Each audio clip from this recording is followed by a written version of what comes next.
Welcome, sir.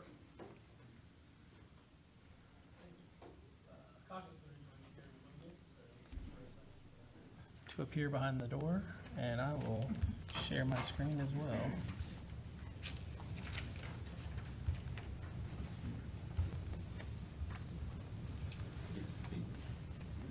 Before they get started, as you know, Miss Brandon retired as of Friday, so she is out and doing her thing on the other side, right? Yes, On the dark sir. side, on the Yes. private side. So Yes. Exciting times for her, right? And it definitely, this will be a shout out to her as 25 years ago, probably right about this time, we launched our first website. So, and she was the programmer, the developer, the brains behind that. So that was some interesting conversations we had last week as we were prepping to bring this report to you. We're going to talk about the website redesign as our innovation report this week and just bring that to you. But again, as she started with us, the book club is reading or listening to The Gift of Time. I feel like this was a gift she left for me because it is a book about delegation and an area that we can all probably benefit from. So it'll be it's a good read. I've started it, and it's definitely an interesting topic, not just delegating down, but delegating up and making sure that you're using all the resources that you have available. So it'll be a great asset, and I'll do my best to try to sub in for her going forward on that. Again, so I think it's fantastic the way that we have tied these innovation reports to the strategic plan. These cards that she passed out previously have been a great asset to me. I know that as we start working on different projects, I have the team pull them out, and then as I prepared for this presentation today, I looked at it, and obviously the website is really ties into the transparent and accountable government piece of what we do here at Cabarrus County. And then on the back of each of these cards, it has the goals. And as I reviewed it as well, obviously it's all of these goals, ensuring that we engage with an accountable workforce, provide exceptional service. We do a lot of that through our website today. Perform analysis and forecast reporting to ensure stewardship of funds, longevity of current and future assets. Again, the website is a big piece of that. Creating opportunities for people to see value in the work, Cabarrus County, here county government. Yeah, that is a big piece that Kasha can talk about that she uses the website to do, and develop a creative technology solutions to support the county services. And again, we try to drive as many of those services online as we can to help our constituents have full access to government as often as they can. So let me just jump into a little bit. This is our current piece of our current website. In case you have not been there recently, that's what the current homepage looks like. And there's a lot of scrolling that goes on to that. So there's areas that are call outs that we have that are in place to get to the different services. But this is the top of the homepage, just as a reference if you haven't seen it in a while. We've selected Open Cities Granicus team to help us with the redesign of the website. There were two reasons we selected that group. Was the number one piece for me was the content management system.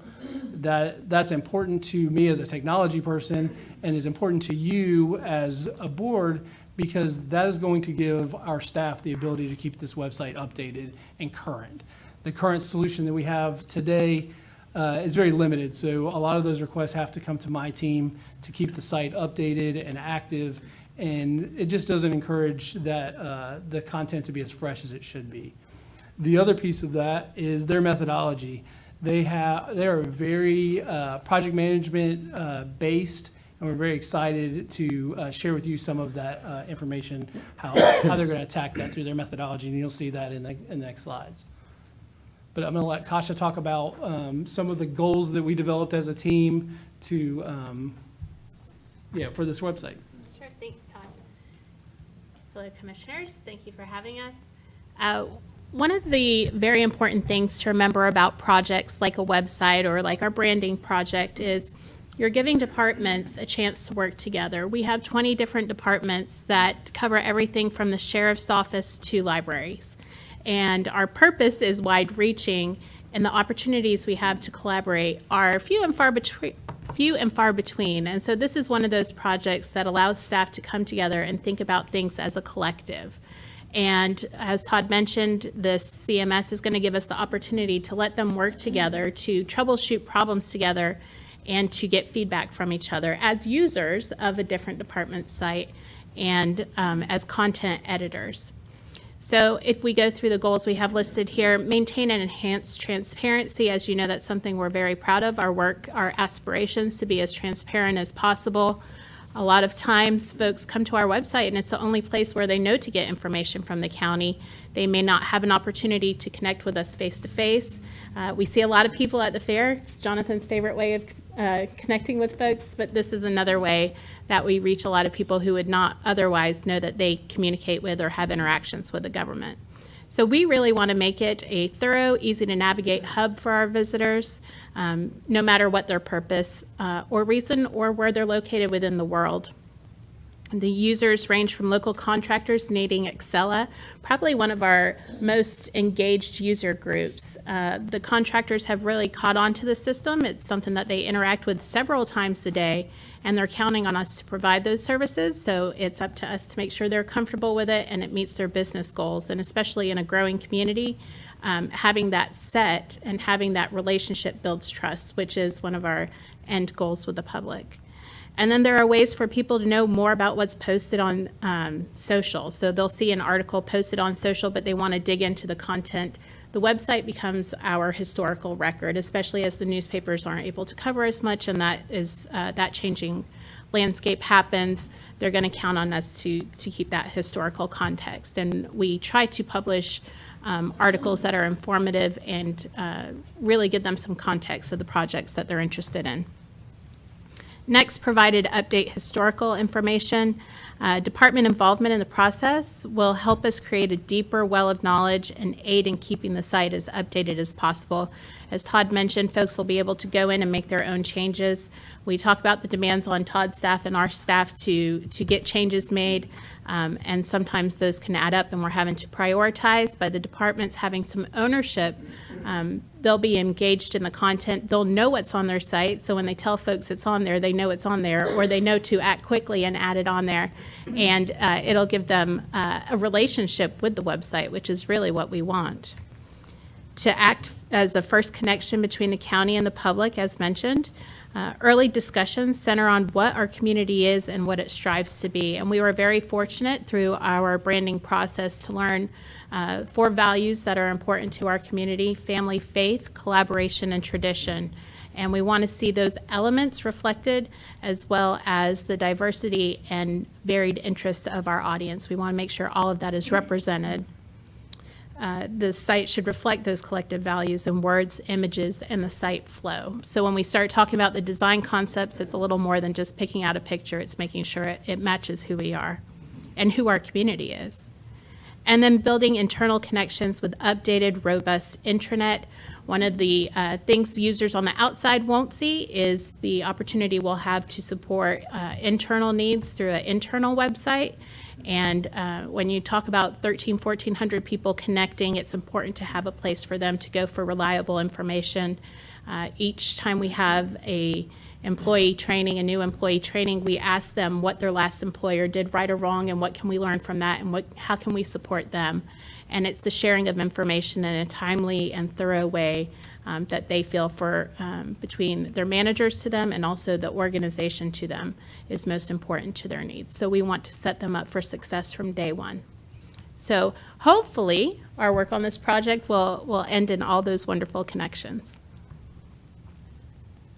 So as Kasha mentioned, the goals of the project are definitely to collaborate with as a group. So the methodology I spoke of earlier is they established these 3 teams. Our core team, which is I'm leading this team with technology staff and communications outreach staff. So we've established this collaborative team to be able to get the work done, basically, to achieve the process of getting us a new website.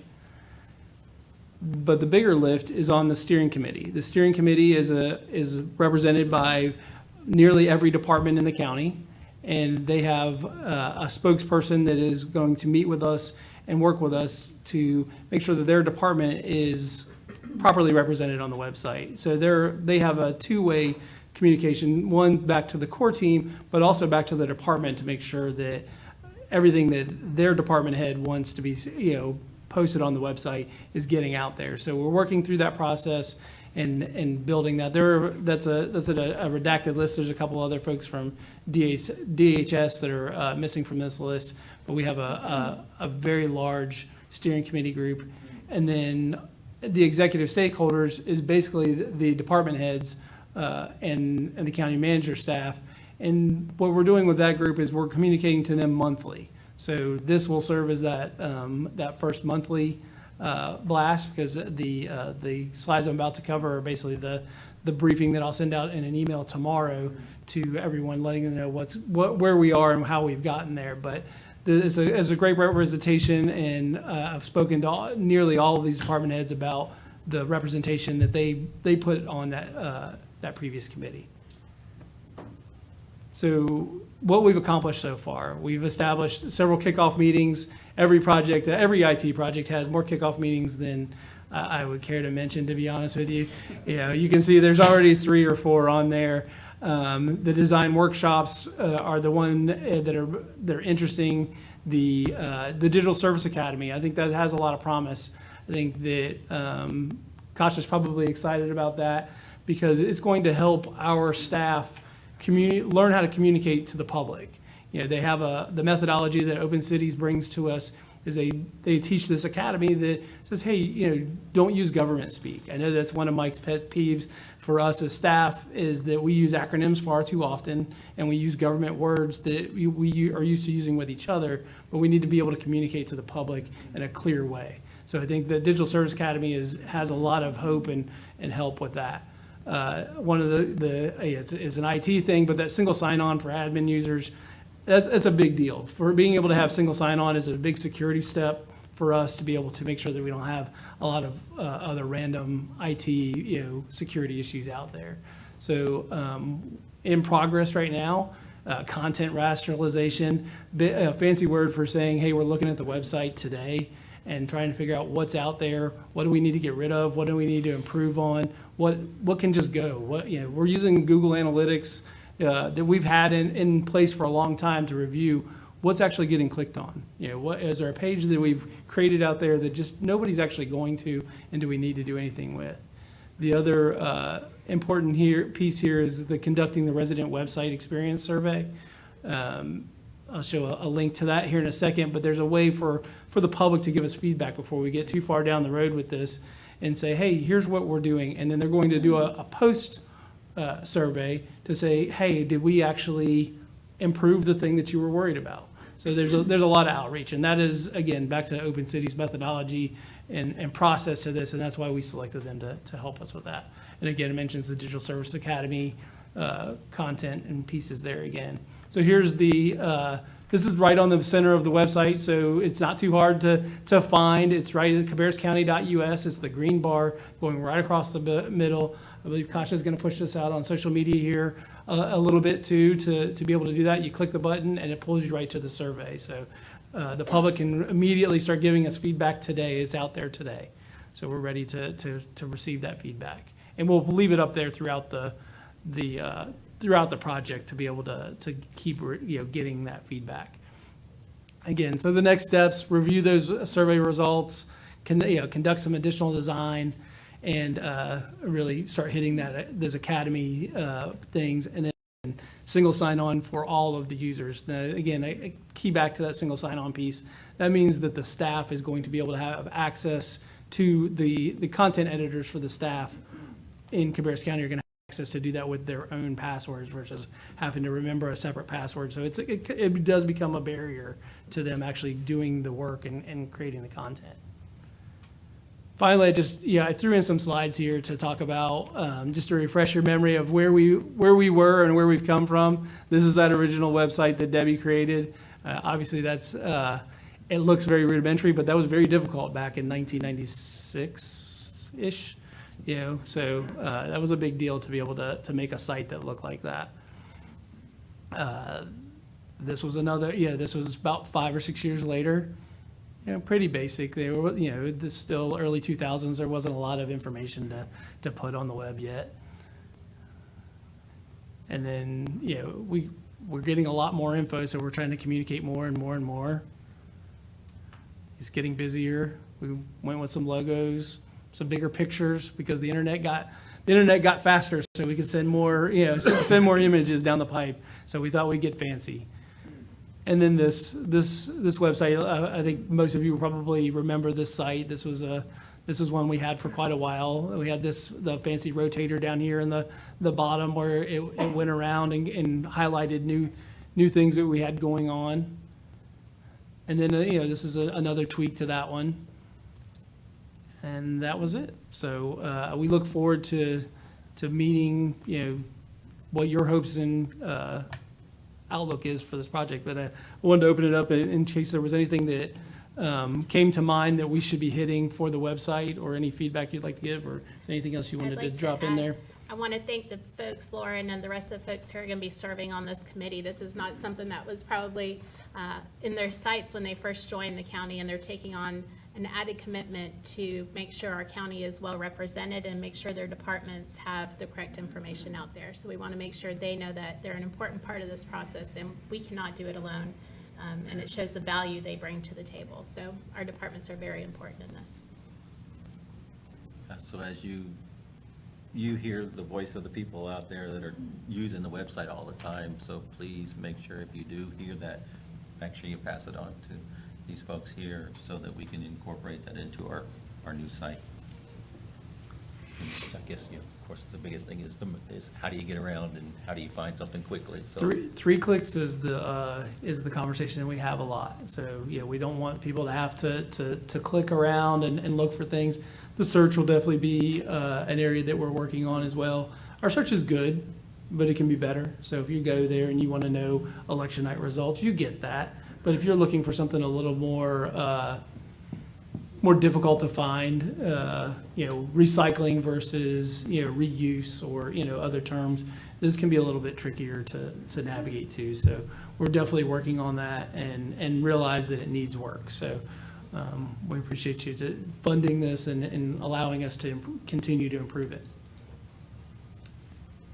Any other questions?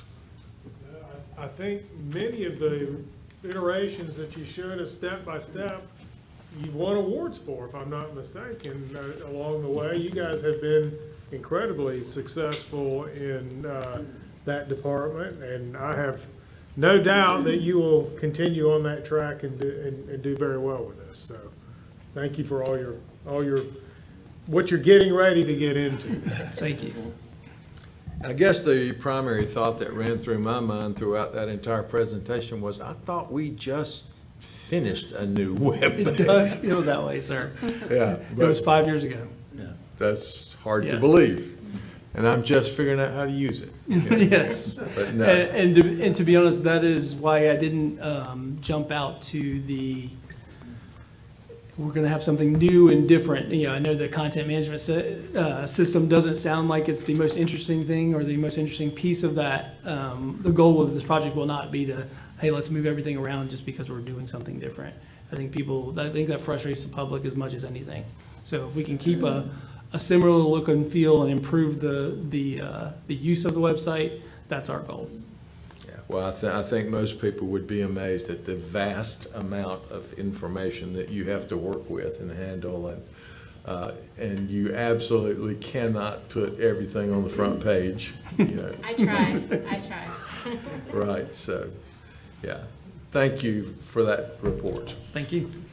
Okay, we move. That sounded pretty nasty. So we move now to item 4.2 from Infrastructure and Asset Management, Emergency Medical Services Headquarters Project Update. And Mr. Billefer will talk with us about that one.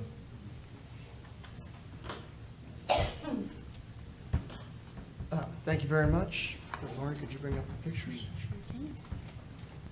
So the project is progressing. We've put all the GMPs in front of the board to sign off on them, so 1, 1.5, and 2.0, we're rushing through as fast as we can on RFIs and submittals for the project, just to take, I wouldn't say take advantage of the market, but not let the market take advantage of us in terms of escalation on materials, things like generators and things like that. So big package things, we're putting through that RFI and submittal process immediately. So the design team has been working overtime, as well as myself, in terms of answering all of the construction manager at risk questions. These pictures are already a little bit dated, but they have finished all of their clearing, and our pad is graded out. You can see it when you drive by. You'll notice that the amount of rock on site has been decreasing. It's because it's been going elsewhere. We do have about 30 to 40 left, and we're going to, they're a specific size, and they'll be used to replace a knee-high wall that was on Union Cemetery. We value engineered that wall out, knowing that we would have a lot of this rock, and also just a kind of, a little bit of a lineage to the site, if you will. So by taking out that brick knee-high wall, we save the money on that, and we'll kind of probably not half bury those large boulders, but probably a third, to kind of give them some stability. And that'll help with stopping any vehicular traffic that got close to the building.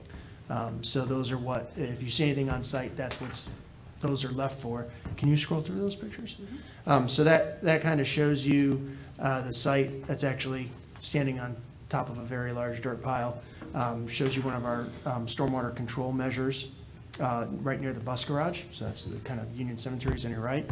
That shows you some of the standard size boulders that we are keeping on site. You can scroll down one.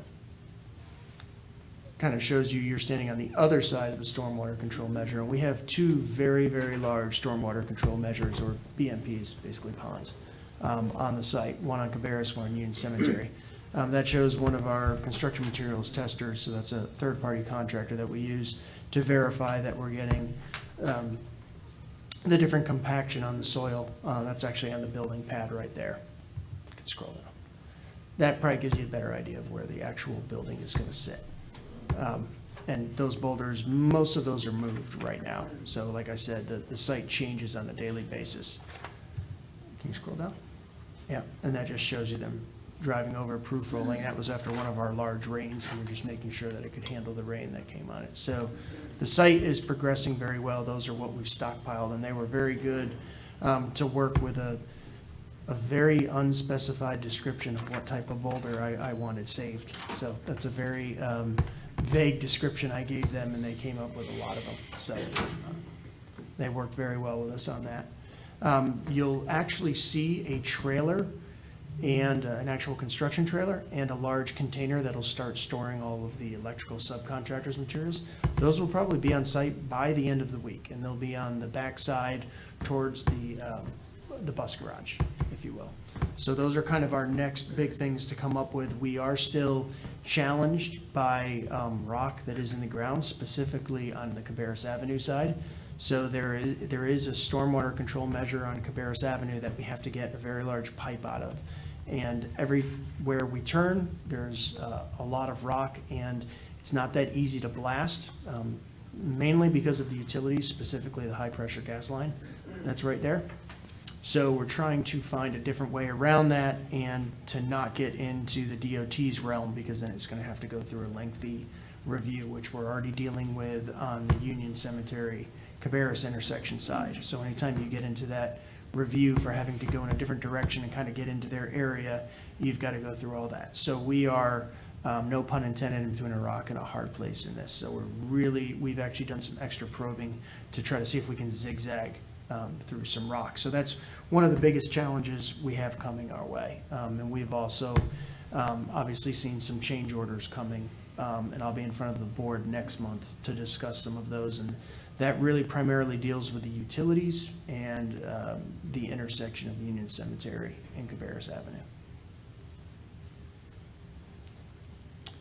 And we are still trailing on time for the project, April 2023. We have not heard of any major delays, and that's probably due to us putting that steel order in when we did. Okay, questions for Kyle? Kyle, at some point, you probably told us about this, but we, as you know, we cover so many subjects. Yes, sir. I'm assuming that we had probably a considerable amount more of rock allowance for this site, knowing what we were dealing with to start with. We actually took an alternate for the rock. We took a $250,000 alternate for them to handle anything in the ground. That's like buying corn 2 years before it grows, so it's like a hedge fund. We looked at the geotechnical for that ground, and we figured that if we tried to do it by unit cost, we were gonna get murdered. So we took the $250,000 alternate. So yes, that is how we were paying for that. Now, that covers the actual civil, so the subcontractor that's doing the civil work, which is Padula, so the big red trucks, and you probably see them a lot. They do a lot of road work and DOT work. That covers that. We will have unit costs for subgrade work when it comes to some of the subcontractors dealing with MEP that have to go underground. So footers for a generator, electrical conduit out to a sign, things like that. That's not covered in that civil because that person is just clearing out the pad of the building and the site. So yes, we will have unit costs coming back for that. But for the clear grading of the site, I assure you, we have saved our money by taking that. Did that answer your question? Because I kind of, Well, yes, it did, because I mean, I knew we had to do something because obviously it's a difficult site to start with, has been for anything that goes Yeah. there. And, but, we avoided the unit costs by looking at the geotechnical report and seeing something, every time they make a boring and they couldn't go past a certain depth, it's a certain color. When the aerial shows up all one same color, I took the insurance policy for $250,000 and just took that. thank you, Kyle. Yes, sir. I might add one thing to that, and that is, for those who are looking at this cost saying, well, why did you choose this site when there's an increased cost because of the rock? We owned this site. It met all our criteria for location. In fact, I think it's gonna be a fantastic location, not just for us, but as an entry point into the city of Concord as you're coming down Cabarrus Avenue. It's gonna be this beautiful new facility there, welcoming people as they're coming in. But it also, it reuses a site that we had in possession, and we couldn't find another site that met those needs like this one did. So I think overall, in balance, we never want to say Kyle and I are both a little superstitious, but we think we're really coming out well with it. And I totally agree with you, Jonathan. I think that the location is great, and like I said a while ago, the only real downside was the rock, but you made allowance for that, and we're turning a piece of property that anybody else that would develop it would probably spend a lot more than what we're gonna spend to develop it, and have a entity that will be there for 75, 80 years from now, and much better than where they're at now, that's for sure. Yeah, and it was on the market for a lot of years, and we had a lot of people look at it and then back off because of the rock and other things, but, Typically, we didn't get an email back once I sent them the geotechnical report. Okay, any other questions on that item? Then we will move to 4.3, and Kyle will lead us in that discussion as well. Great, thank you. Wanted to provide the board some information about the future location of the City of Concord tree at the Courthouse Public Plaza. So as you know, this year, it was at Rotary Square, but when the plaza opens up, the city had discussed putting it on the public plaza while we were in the Rotary Square planning meetings. And to do that, there would need to be some minor changes to the public plaza, specifically with landscaping. If you could scroll to the next one, might give a better idea. Can you maximize or minimize that so I can get, yeah, sorry.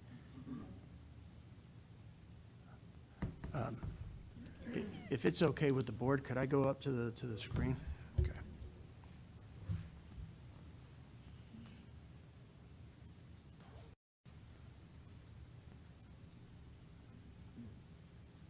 So the discussion that we've had with the city first was they wanted to know where they could put the tree. And part of the problem is the fire lane that comes up to the building. So I'm going to kind of orient you all right now. We're sitting right here right now. Okay, so your new entrance to the courthouse is right here and kind of Whataburger's right there. That gives you an idea. This is a traffic rated fire lane. So you come off Union and make a turn in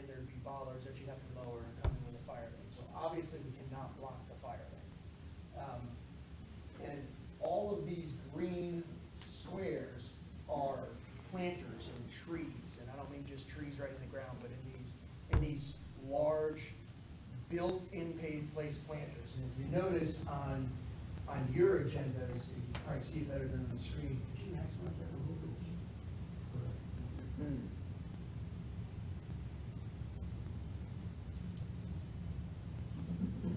It kind of shows, that's all right, that's perfect.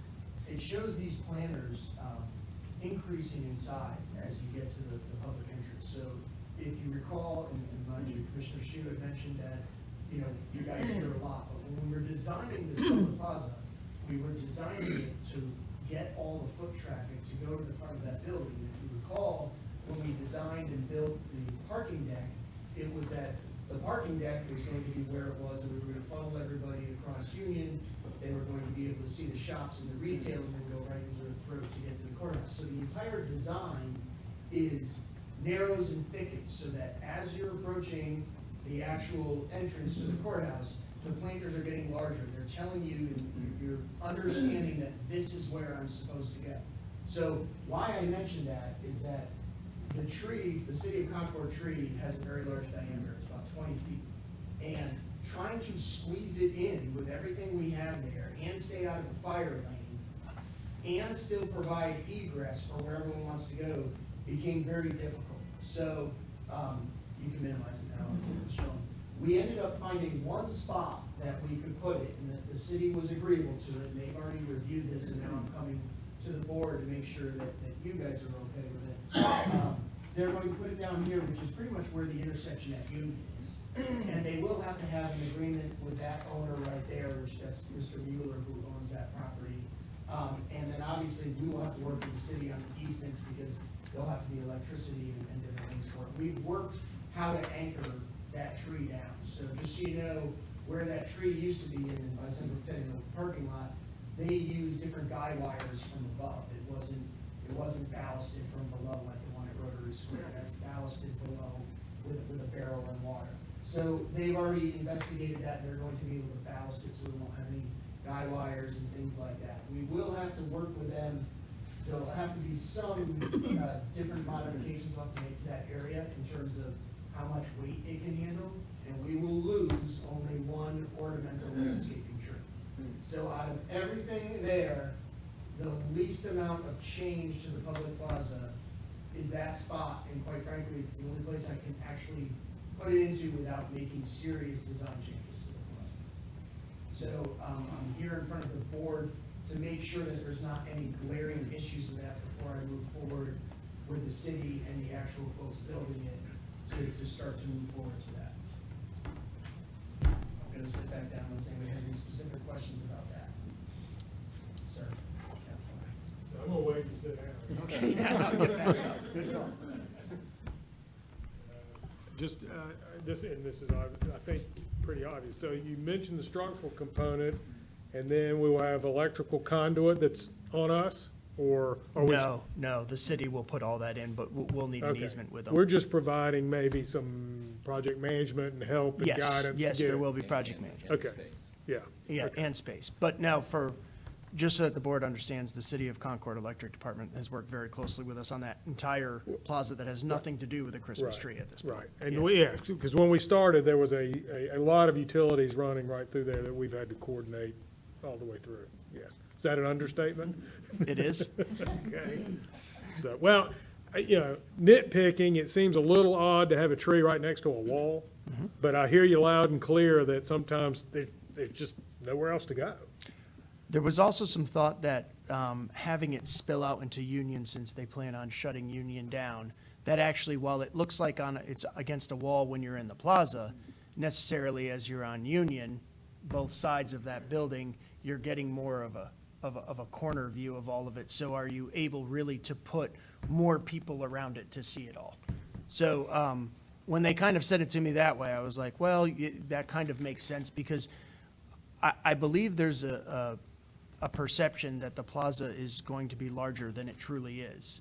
When you say plaza, people think, huge. You can fit just multiple fire trucks down it. It's when it's all said and done, it's not that large, So when we looked at it and kind of figured out the best places, I actually think that that makes the most sense. And that's not just because it has the least amount of design changes on us. I really do think it makes the most sense. Kyle, I think it's perfect myself. I mean, I've attended the one at the Bicentennial, we attended the one down in Rotary. Yeah. And the location obviously is good for both of those, but this is by far going to be better because you really going to have places for people to go that they can see what's going on.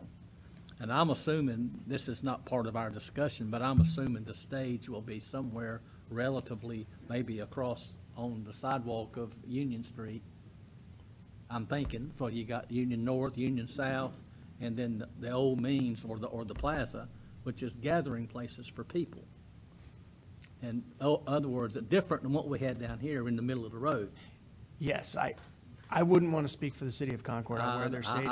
understand, but I'm I know just- it won't be on the plaza per se, or at least that hasn't been discussed with us, and they'd run into the same issues they have right there with the fire lane, which is probably the biggest issue. But yes, I think you're right, I think as the streetscaping project happens and as this happens, I think you're starting to see Union Street become more of that location for all of that. However that works out, I'll leave that up to the Yeah, city. well, I'm very, very well pleased with it, and just as a little side note, I think we had some pretty good coverage around the county on Friday night. I think Blake and his family went out to the tree lighting in Harrisburg on Friday night. Patty and I went up to the Festival of Trees in Kannapolis, and it's a little bit of competition going on between Kannapolis and Concord and Harrisburg. And I'll be honest with you, I was really amazed at what's going on in Kannapolis. I mean, we may have a little catching up to do. I don't know where my Concord boys is at, but we may have to do a little catch up. So as far as the tree, I think it's perfect, Kyle, and appreciate you bringing that to us, just for us to look at, nothing else. Yes, sir. I just wanted to make sure that you're all okay with that and kind of give it the internal okay before I start, like I said, I would have to remove one tree, so it does take a little bit of coordination. I just had a question. After the Christmas tree lighting ceremony that we just were all at, there was a little bit of concern that because of where that was, and this is gonna be down further, you couldn't see the fireworks over the rooftops. So I don't know if that's something that, I know that that is in like a parking lot, is it the jurors' parking lot? That's usually where that's Yeah. staged. So- I just wanted to relay that to you, that Yep. that was a concern that people couldn't see over the rooftops. And I think that will become a growing concern, because I think at some point you will see something go up around the Bicentennial lot that might be a larger building. So I'm not, the city of Concord's been involved with this location, so I will bring that up to them and say, do you guys have are you comfortable with that? But I'm not sure how that, I guess what I'm trying to say is somewhere down the line, I'm not sure there's going to be a spot that you will be able to see the fireworks from downtown. Yeah, from being I'm on that perfectly street. fine with the location, but I just wanted to bring that to Okay. that, that Yeah, to your attention, if you would absolutely. bring I that will- back to them. I'll discuss that with the city. So unrelated to the tree, but while we have this plan in front of us, where did we find a final resting place for the Charters of Freedom? Yes. Can I go back up to the Yes, screen? please. And I didn't mean to catch you off guard with that, but while this is in front of us, I thought it might be helpful to see that. And while he's walking up there, and Kyle will probably send this in about 5 minutes when he sits down, we actually have a diagram showing where that's located, but he'll give you the general. Yeah, that's fine, just in general. All right, okay. Yep. So you'll have flagpoles and then you'll have the Charters of Freedom. So your back is the historical houses right back to you. I'm gonna sit down. Yes, because every time you stand up, our viewing audience cannot hear what you say. Guys can put a mic on me. Yeah. Okay, But any yeah, other Mr. questions? Downs is working with the Charters of Freedom on those. You try to, yeah, yeah. But I think what we've done is taken their design, modified it to match the building, and Kyle sent it back out to you. I showed it to a lot of you one day over at the Flywheel facility, actually when the governor was there. Yes. Yeah, so that's what, so it won't be the same colors as we saw with Freedom, it's gonna match the building itself. Yeah, we couldn't make the three selections they have for the different type of exterior materials. It wasn't gonna work with that building, just with what you were looking at. There's so many different exterior materials in our building. It was gonna stand out like a sore thumb, so. Well, I just couldn't remember exactly where we had zeroed in on, so yes, that's what I was after. Thank you. Okay, anything else? Thank you, sir. Thank you very much for your input. Okay, we move now to discussion items for action. First up is 5.1 from Cooperative Extension. We're glad to have Tracy LeCompte with us to talk about the 4-H Club archery access. Good evening. Thank you very much. I also have our volunteer Darren Purser here. He is our certified rifle instructor for our 4-H shooting sports programs. Thanks for having us. As you know, with our 4-H program, Cabarrus County is one of the largest 4-H programs in the state, and we are very excited about all the things that we do within our 4-H program. 4-H is the nation's largest positive youth development education program, and we focus on building youth-adult partnerships through positive youth educational experiences. And we serve in 4 delivery modes. Clubs are one of those delivery modes. We currently have 17 active 4-H clubs in the county, and we have a very diverse group of 4-Hers that do all kinds of different things from different specialties, serving specialty populations and serving in a variety of different community clubs. One of the disciplines that we have not historically had a program in here in Cabarrus County is shooting sports. We did have a shooting sports program early in the 90s when our 4-H program was large and in charge and had lots of awesome things going on. And the National 4-H Shooting Sports Program is one of the leading programs that are supported for any of the target shooting sports in the country. So this has been a journey for the last couple years to get everybody on our ducks in a row to have this happen in Cabarrus County. But the biggest holdup that we have within our community is just having a safe place for our youth to practice. And many of smaller counties across the state do things in backyards and farmers' fields and things like that. And with the caliber of programs that we offer in Cabarrus County, that is just not what I would like to do with our program. And as the former 4-H agent in the county, so I started this program myself, but now as the county extension director, we're working to find a safe place for our youth to shoot or to practice. So our first item is the archery program, and we have been working with Active Living in Parks, with the Sheriff's Department, Sheriff's Office, with legal, with risk management. We've had lots of communications because obviously this is a topic that we want to make sure that everyone's voice is heard and that all concerns are brought to the table. And so what we are seeking is the 4-H Club. We have a shooting sports program the program has already started. And by that, I mean, our clubs do not practice the hands-on activity necessarily at their club meeting.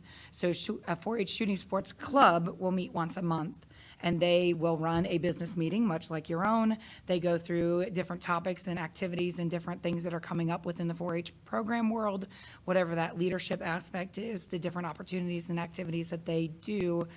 It is led by youth, ran by youth, in the presence of adults through that youth-adult partnership. So the club is actually already meeting, and they're learning about all kinds of different things with shooting sports. There's lots of things that we do on site with no type of firearm present. We do a lot of things with hunter safety and hunter education, and a lot of different things on that. Darren is actually one of 3 that we have. We have a club leader who is not trained in a specific discipline, but is a fully trained 4-H volunteer in the youth-adult partnership aspect of it. So that is her specialty. And then we have a instructor in both archery, fully trained, and in rifle. North Carolina 4-H Shooting Sports does do those trainings. They are 3-day-long weekend trainings that are intense on making sure that everyone is safe and good to go in that. But we focus more on the development of that youth. We do that through the lens of shooting sports, but we also do that through the lens of horseback riding and gardening and sewing and STEM and robotics and archery and all those things that we do with all of our other clubs. So this club is treated very much just like the rest of them. We don't do horseback riding lessons at our club meetings, they do the club meeting, and if they want to do the lessons outside of that, they can do the lessons outside of that. So the lessons or the practice in this particular situation would be an actual shooting sports or target skills training practice that would happen outside of their standard club meeting. So normally the competitions are in August, coming out, May, I know the one and all. June, August, and October, I Yeah. believe, as they work their way through the progression. Again, I'm not the expert in the shooting sports part of it. My role is making sure that everyone is safe and trained and fully serving in their full capacity. And so within the program, then, as the kids ready themselves for competition, their practices and trainings will be more frequent as they get ready for competition. So currently, right now, with a competition being months away, they're not at a point where they need to practice currently. Our goal is to have them ready to be practicing by March with approval, so then they can practice towards the competitions that will be happening in late summer, early fall of 2022.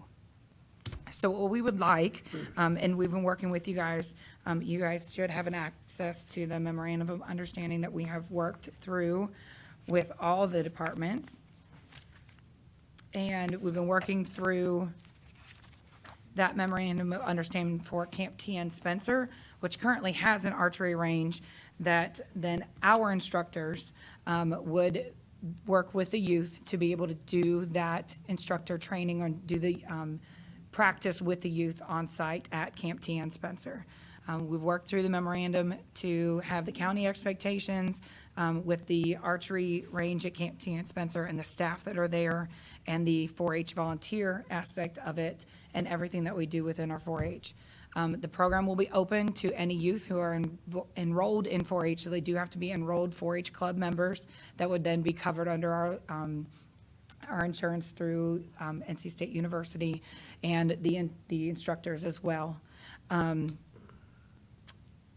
And then that practice times will have to be confirmed with the staff on site. And then with Londa's approval, we've gone through and their certified archery range masters, their staff will also be on site for any of those practices. But what we are looking at is that there will be a little bit more leniency in the fact, or a little bit different than if a Boy Scout troop came into the facility and just rented it or wanted to do that instruction, instruction would be led by the camp staff. We are asking for it to be led by our staff because in 4-H, that has to be led by a 4-H certified instructor. They have very similar, and actually the training that the staff members are going through is the same training that our people will also go through, but they also end up going through the 4-H volunteer program of it because we are not just training youth to be good target sports shooters, we are training youth to be the youth development people for the future. So we want that to be our focus within our 4-H youth development program. So I'm opening up for questions. I want your feedback on other things that maybe we've missed, thoughts, comments, other things that we need to make sure that we are talking about and discussing during this time. Questions for Tracy? Tracy, your students, you're saying it's limited to 25 students for the archery? Is that right? So I have to look back at the numbers that we've looked at. I think that's what I've seen. We've not discussed a maximum on the actual club itself. At that time, we'll have no more than 6 youth that will approach the line at any time. So for logistics, we do a 1-to-6 ratio for our instructors to youth at any given moment. But that doesn't mean that there might be 24 kids. We're just doing 6 kids at a time coming through that. We currently have 1 instructor, but we have multiples that are waiting to go through the instruction. That only happens twice a year at our 4-H facilities across the state. So we have to patiently wait for those to come around to be able to Sure, so certify. be like a waiting list. Yes, absolutely. There'll be a cap on it. They will have to sign up individually for each one of the practice times, and that will be up to the instructors to be able to set that registration up for that time period. Okay, and my last question is, can the students earn any type of accreditation for this? Is it just for their own knowledge, to learn how to become good shooters, or can they earn some credentials of some sort that would help them with whatever else they wanted to pursue?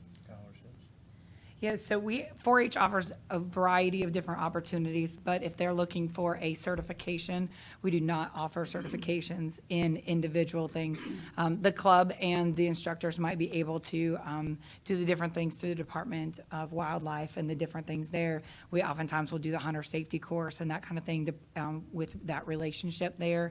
But what we do within 4-H is that we focus more on the youth development aspect of it. So they would be able to earn scholarships and different things based off of their activities within the 4-H program.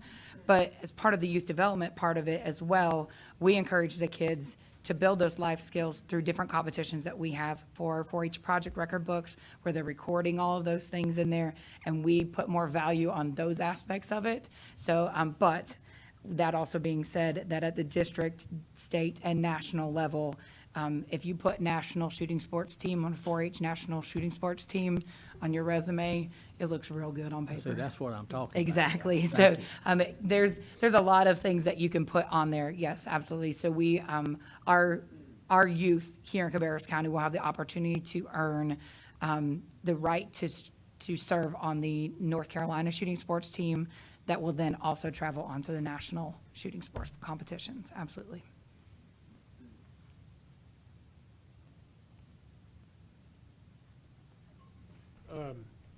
So it's archery at Camp Spencer. Correct. And where is the rifle? So that's the next Okay, so I'm jumping agenda ahead. item. Yeah, that's the next item. Okay. Yep, and you've sort of blended those two together a little bit. Slightly. But, Yeah, Yeah. so, well, go ahead. Oh, and I mean, are we ready to shooting go on to- sports we can me go on to the is other a one. pretty wide thing, but I know Absolutely. we were talking about. So this is specifically archery at Camp At Spencer. Spencer, okay. And asking for that permission to allow for our instructors to be the ones that would work with them at the range at Camp Spencer. And Ms., I guess it's Hyatt Lisk is the. Correct. The. Archery the instructor. Archery instructor, okay. Correct. Gotcha. okay, and any other questions before we go on to the next part of this? Go ahead with item 5.2, 4-H Club Access to Cabarrus County Sheriff's Office Training Range. So the Sheriff's Office Training Range is where our rifle instructor comes in, so Darren's coming up with us for that one. But the concept is very similar. They'll still attend the class or the regular monthly meeting, those kinds of things, but Darren will be in charge of scheduling the practices that will happen out at the Sheriff's Office Training Range if we get approval and can move forward with that.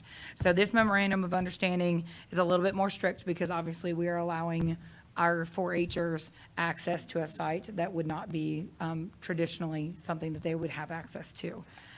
So what we have worked through on this part of it is that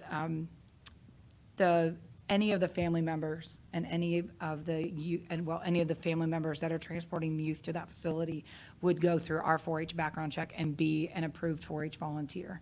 So we know who's coming onto the site and who's not. And the training range we've gone through multiple times with Lieutenant Klingel Smith and going through different things to make sure that everybody's where they're supposed to be and how it's going to be posted and laid out, and very specifically going through the needs, because that site is a very unique situation, that we will have to address those needs individually there.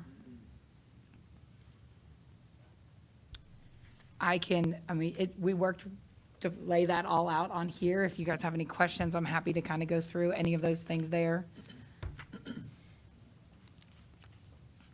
I'll just make a comment. I think that's fantastic. I mean, the fact that both of those things are Olympic sports, I mean, you just never know when there's going to be a kid that shows up and has an unbelievable talent for something that maybe nobody knew they had. So to give them a safe, supervised place to do it and learn, I mean, that's fantastic as far as I'm concerned.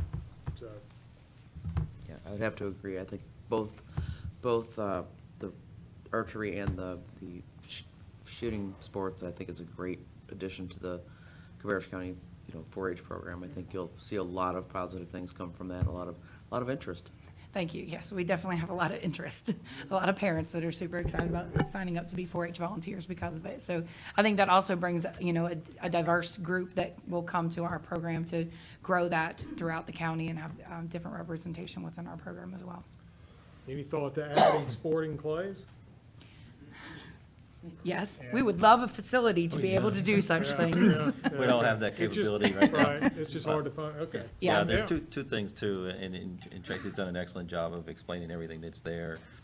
Our, Mr. Goldberg reviewed all of this as well, risk management reviewed it all as well, and as you know, we have very little time to spare at the firing range for all of our public safety folks, so Chief and the Sheriff are back here as well, and they have reviewed it as well, along with Tracy and others, and blessed it, and so they think it's a And the good idea. beautiful thing about children is that we work nights and weekends with them, and that generally is not the same time that the sheriff office needs to be out there. So they've been very gracious about working with us to make this happen, and everybody, it's been a lot of teamwork and a lot of people bringing different things to the table that we all want to make sure that everybody's in the best situation that we possibly can to bring this opportunity to Cabarrus County youth. I guess the other thing too is that it's not open to the general public, so any of these participants have to be coming through the 4-H program in order for the sheriff to allow them on the range. And I know that our 4-H agent position is currently open, so know that there will be a new person in that 4-H role as they come in, but they will be abreast of this when they are coming into the program, and we'll make sure that everybody is on board and making sure that they're up to date with everything here. Yeah, sure. Yes, Darren sat here absolutely. for 2 hours, we might as well let him say something. Can you tell, I mean, what's your background and training for being a rifle instructor? Oh, well, you'll have to bear with me. Spoiler alert, she's way better at this. However, well, I went through the 4-H training at the weekend at the camp. And other than that, I was in the military for 4 years. I'm very familiar with rifles and the safety therein. I've also been a police officer in the Marine Corps. So I got to use pistols and shotguns, and I'm very familiar with the safety and possibilities that can happen therein. And my major goal is just to help these kids in a activity that will encourage responsibility, civic engagement with the community, and but above all, dealing with firearms and kids is safety. That's paramount to me, and will not be compromised. And more importantly, he's a 4-H parent. Yeah, that's it. And his daughter just most recently graduated with our 4-H honors. So he's been in the program for a long time, and he and his wife are both avid supporters of our 4-H program, so. And I'm on the board. And he is on our foundation board as well, absolutely, and helps to support our 4-H program in lots of different ways, so See, thank you, they Dad. hooked me with, come be on the board, it'll be fun, and then, don't you want to do this? I'm like, sure. And it just keeps rolling. Yeah, Chief Bailey, do you have some comments about the impact on the firing range or the training facility? Yeah, when Tracy approached us, she was very open-ended as far as when she could use the range or when she wanted to use the range. So after all the participating agencies have used the range, she's taking any available dates that aren't being used. Now, obviously, with the range being out there as long as it has been, we do have homes and houses that are close by where we have over the years received complaints from neighbors as such as far as the noise. However, we've given her the guidelines that we would like to be followed. She's agreed to that. There will be one of our range masters on site with them while they're out there to ensure that everything's being done safely as far as the county side of things. And of course, they'll be watching the kids, I'm sure, as well, participating. And we did have some discussion about the overuse. That range does have a life expectancy, as everything does. But we feel like there'll be minimal impact on the range and the use of it. It's, I think, once or twice a year, 3 times a year at most, for an hour, 2 or 3. It was very minimal compared to law enforcement use, obviously, so we felt it was an acceptable thing to enter into. Great. Yep. Any other questions, commissioners? Okay, we thank you very much. Thank Sounds you. like an exciting program. Thank you for your time. Okay, we move now to item 5.3 from Active Living in Parks, fees and charges. We're happy to have Londa Strong with us for that item. And Byron Hagler as well. Yes, thank you. Byron was tasked with getting the fees and charges completed from the information from the staff again this year, and so that he's here to go over just the ones that have changed or any information. Commissioner Kiger was at the last out commission meeting when we went over this, so he may have some input. Yes, thank you all, and just a reminder, these items are addressed during this time of year, so they can be in place during the entire calendar year. Fiscal year approval would split some of our activities, like our camps, our sports activities. So as Londa mentioned, this is just a summary. All that Lauren has up for you here is just a summary sheet, not the entire fees and charges document or the fees and charges policy, but just the additions, corrections, grammatical errors that we have seen. And I'm just going to go through those as we go down this document. You can see that we've just added some titles and removed some duplicates for the table of contents. As you go into miscellaneous equipment, we've edited quantities of items. And under page 6, we have requested to increase the rental fees for Helms Hall and the cabins, increasing Helms Hall reservation to $80 per half day, $160 for all day. For the reservation, we have not increased that charge in about 10 years now.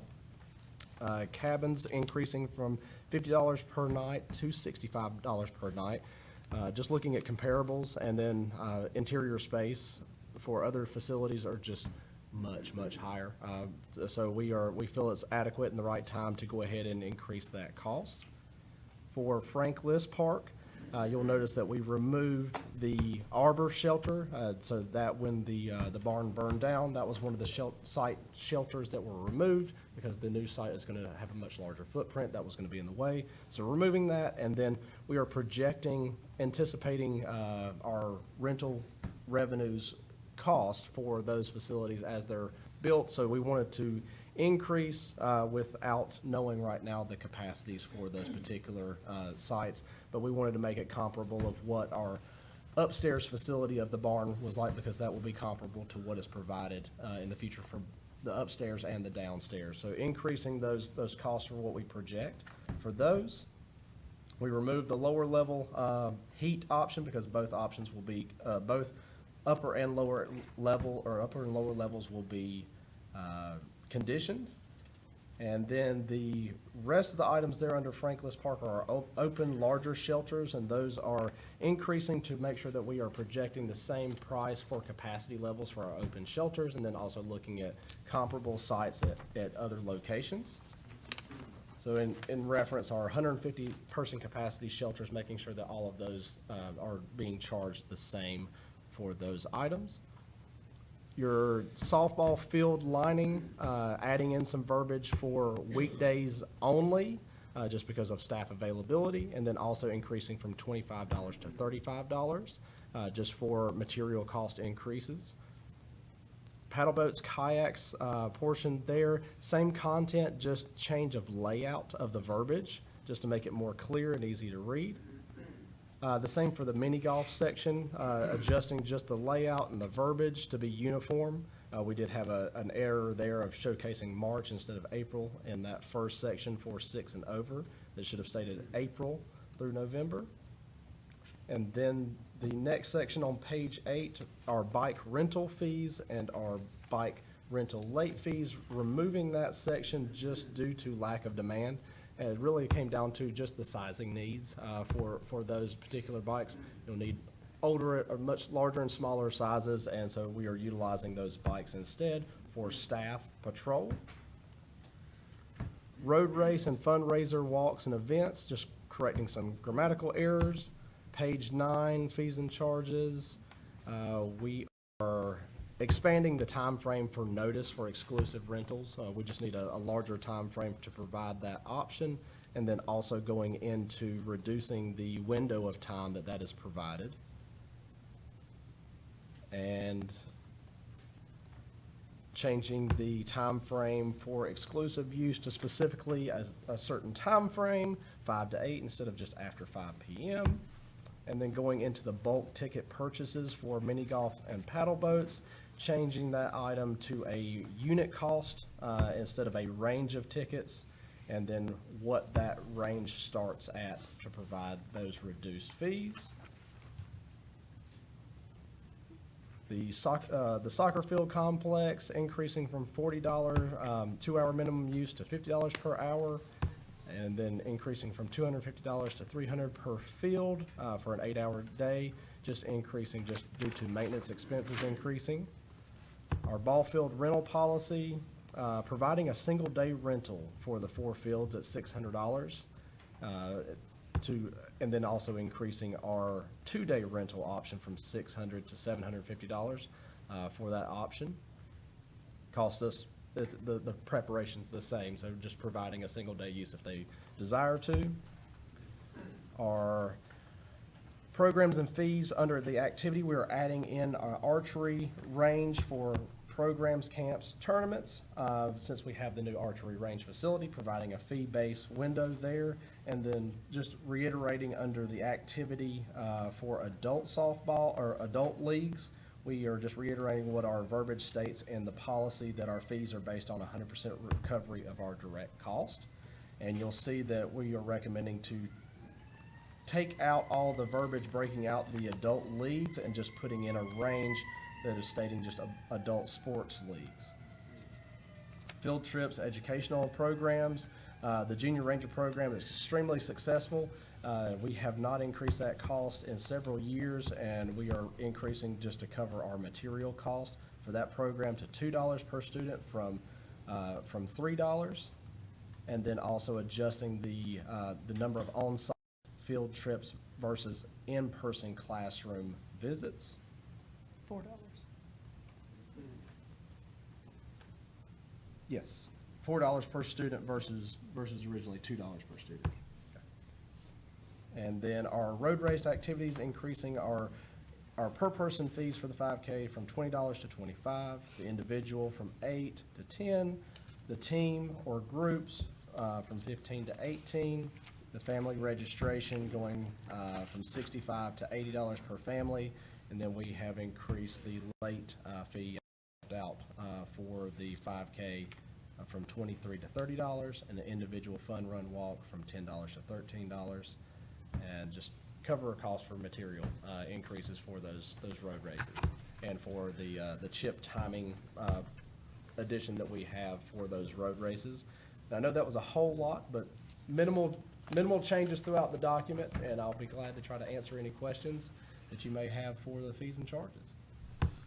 One thing that I would add on any of the buildings, indoor buildings, not any of the shelters, we've had additional cleaning costs with COVID, the materials that we've bought and the things that had to go on. So that was one of the reasons that we increased with, especially on the cabin side. I just have one quick question, guys, and I know you guys are the best at this, obviously, but for the most part, do we try to do cost recovery on these rental fees? We're not for profit on this. It's based on cost. Correct. To provide the service, Correct. quality of life service. Yeah, probably in many times it's probably less than Yes. cost. Yeah. Well, Yes, I we mean, try I to know there's keep a it as lot goes into it, because the maintenance of the fields, the maintenance of the buildings, and ongoing repairs and stuff. I know Kyle brings stuff to us all of the time, for parking improvements. All of that stuff does cost money. And a lot of times the viewing audience, they don't understand, why do you charge so much? And I just wanted to try to help clarify that there are a tremendous amount of cost to keep these facilities available to the public for the citizens' use. And so you have to stay on top of it, because costs are definitely going up. And so if you hadn't had an increase in 10 years, it's surely time. And with the athletic fields, they're in better shape than they've been in years and years. and that's with infrastructure and asset management, to having the programs that they've got set up, because they're used a lot, and we have to make sure they're shut down at certain times so that it's not used 12 months out of the year. And that's very expensive with what IAM does in keeping those fields looking the way that they do. Absolutely, and we're surely in capable hands. Thank you both. Okay, additional questions for Byron or Londa on fees? Don't have a question. I noticed on page 7, ULVL, there's no increase, and I just wanted to make sure that was correct. It says 150 to 300, and there's a line thrown through it, and it's the same price next to it. That is a great point. That is correct. That one should not have been highlighted it was a mimic charge instead of an actual fee change. Thank Didn't you. you change this? That That- may be that's the probably actual why it's case, in there. is the actual acronym is what ended up getting changed on that. We were Okay. laughing about that earlier. Yeah. Okay, I just wanted to Sorry. make sure Yes. that if it was supposed to be changed, it wasn't, noted here. Thank you. The price change is accurate at what it's stating at 150. That's not actually a change. It was just a change to the actual acronym for that. Perfect. location. So Okay. Thank you. Thanks for that clarification. Sure. Well, since we did mention acronyms earlier, I was gonna say you deserve an award, because I don't know what any of those mean. LL lower level. And that's okay. UL upper level. We try to make Okay. it simple. Any other questions or comments? Okay, then we will move to item 5.4, also from Active Living in Parks, part of grant waiver request. As you all hopefully remember, a few months ago, probably April, we came to you all asking to apply for a Park and Recreation Trust Fund grant to purchase 13.795 acres adjacent to Rob Wallace Park. The property owner has agreed that they wanted to sell that property to us. Jonathan, Mr. Marshall, had worked with their realtor off and on for a while, probably ever since we've had that park. And they finally set a price. That's why we applied for the Partif grant. We did not make the first cut because there was a smaller amount of money in the park fund than, well, more than they've had recently, but not enough to fund everyone that applied. I did receive an email a couple of weeks ago from the Recreation Resource Services, is who our liaison is with the Park Service, letting us know that if the state budget was approved as recommended, they would have enough money to fund most of the grant applications through this process. So we've still got a chance. They met in late November, and they'll make their decision hopefully by the end of December. They're looking at the remaining applications and setting their criteria. They haven't decided how they want to distribute the rest of the money. So we have a chance, but we don't really know. The property owner just indicated that they wanted to make the sale prior to January 1, 2022. So I was like, oh, we definitely won't have the money by then. However, there's a waiver process that you can go through, and we did that. Mr. Downs sent the letter in. He got a letter back last week or week before indicating that the waiver was approved, and all that means is we can go ahead and purchase that property now. When our grant gets approved, they won't hold anything against us. We will not, even though that property will be in our name, that will not be anything to keep us from getting the grant. So if we purchase that now and we get funded in January, we'll get that money back. Doesn't give us priority. It just tells us that we can go ahead and purchase that and hope that we get the grant. So we didn't have $100,000 sitting in our budget anywhere, but Mr. Marshall spoke with Mr. Harris, and it's like, let's take that out of the general fund. So there was a budget amendment attached to that request.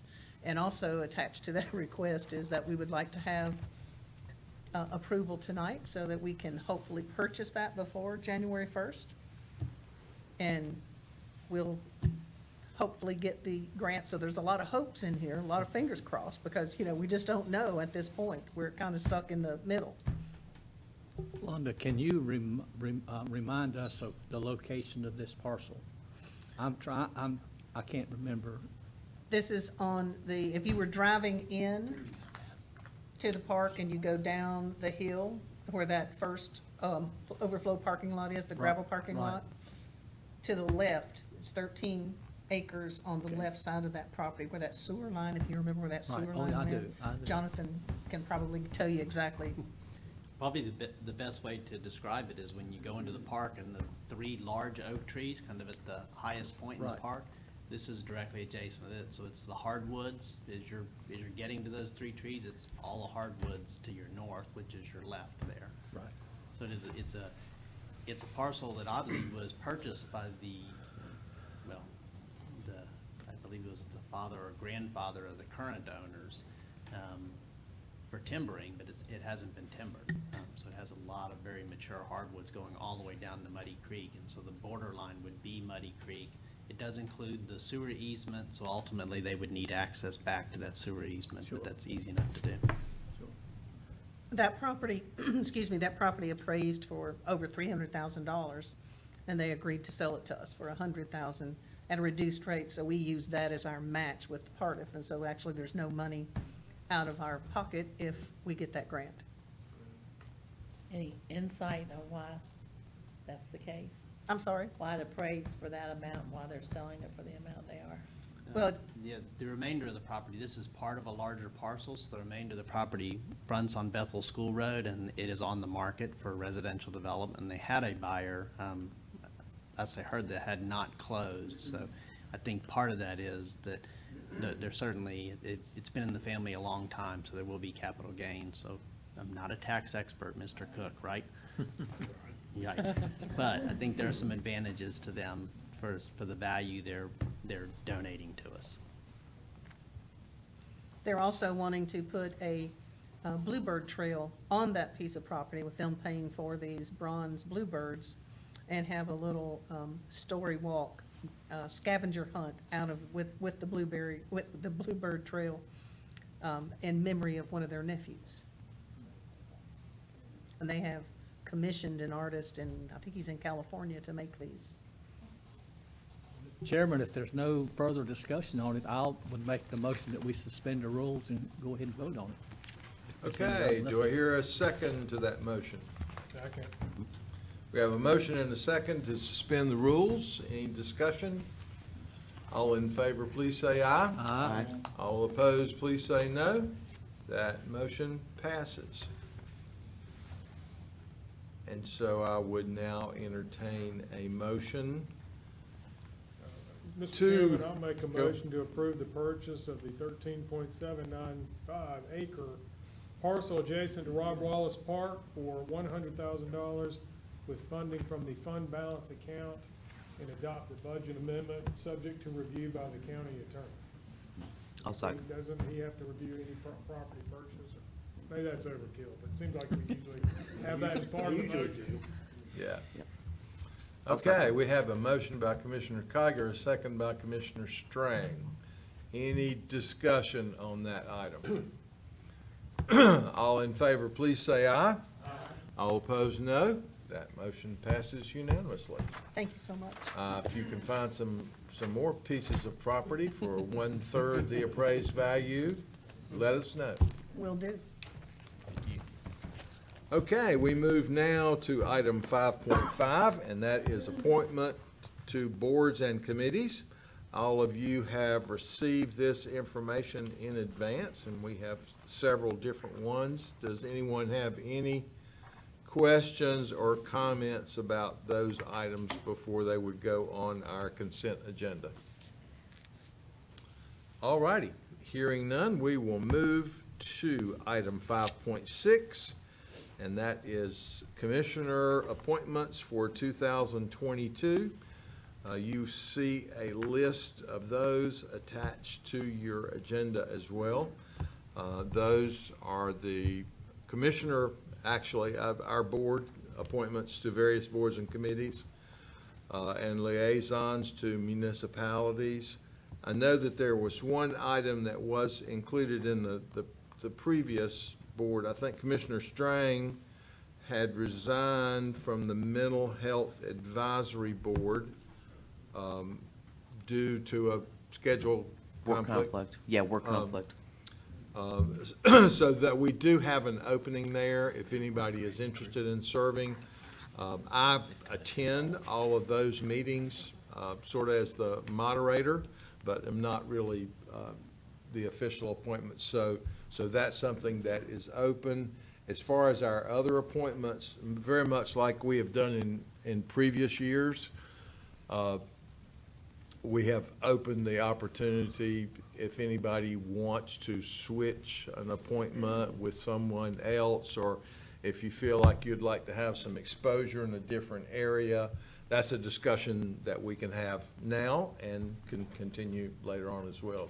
Did you have something, Commissioner? Well, yeah, I was going to mention that since we're no longer affiliated with Cardinal Innovations, I don't think we'll have a need for that particular liaison position with the Cardinal Innovations Advisory Committee. That Commissioner you, Strang was on, took my place on that, but since we're not affiliated with them, I don't know, I would imagine, well, I guess there's not going to be a Cardinal Innovation, so therefore there won't be a advisory committee. yeah, I think we can just delete that one. Yeah, And of just course, delete we that one did out. make an appointment to the partners Right. board. Right, Several meetings ago. yeah, okay, so that's good for that. Yeah, yeah, so I'm sure Lauren will update that. This was that just item. last year's Yeah. Yeah, list. that's all And I had. so if, if anybody has anything they want to say now that they want to switch, you can, or if you want to look that over and come back later, we can handle that either way.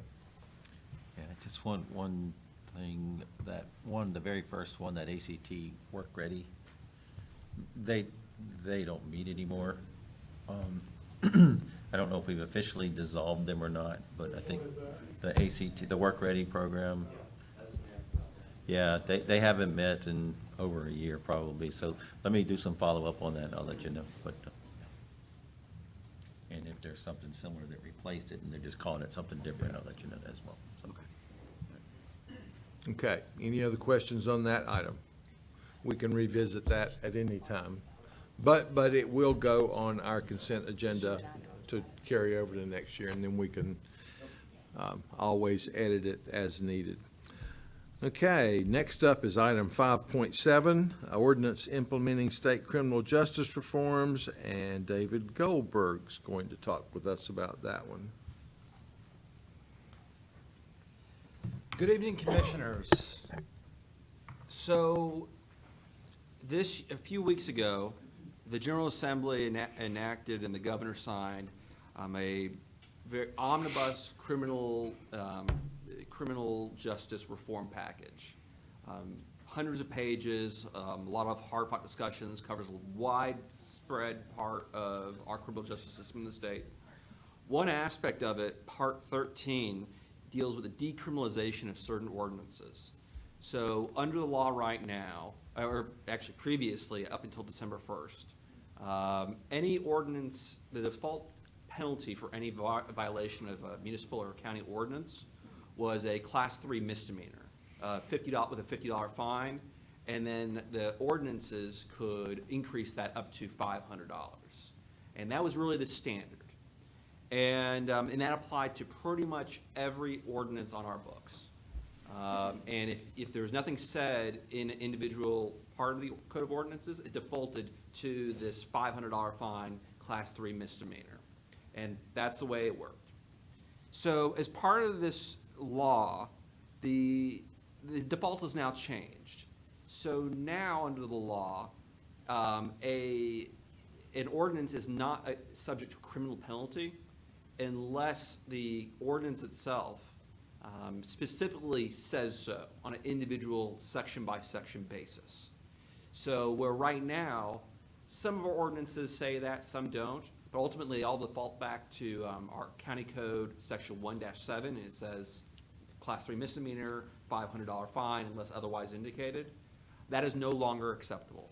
So under that status, we now need to take that kind of broad default that covers throughout the entire code, and we need to bring that to a degree into every single criminalized, prohibited, or required act that we want to maintain criminalization of.